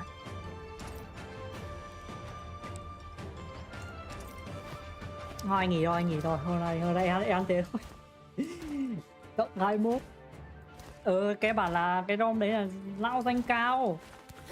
Lão danh cao quá, cao hơn bình thường so với cái lobby đấy, nên là nó cũng ít. Chứ quả đấy mà là danh đúng với gì nhỉ? Đúng với kiểu đúng danh ấy, đúng kiểu lobby Asura ấy, thì là cộng 4 mấy đấy. Thậm chí 5 mấy luôn. Thôi game thế rồi, đúng vậy. Rồi, cảm ơn Blue nhá. Bye bye Blue nhá. Cảm ơn mọi người đã tới với stream của lão nhá. Hôm nay có nhiều bạn mới, vui ghê. Mai chúng ta lại tiếp tục, đúng vậy, mai chúng ta lại tiếp tục gọi là chạm được leo danh. Sắp top rồi, trời ơi. Tôi sắp có cái để flex rồi. Tôi sắp đi đoạn nào kiểu hỏi mình muốn chơi game mang ra flex top 500 rồi. Ghê không? Hỏi, biết thế. Bye bye. Bye bye. Bye bye.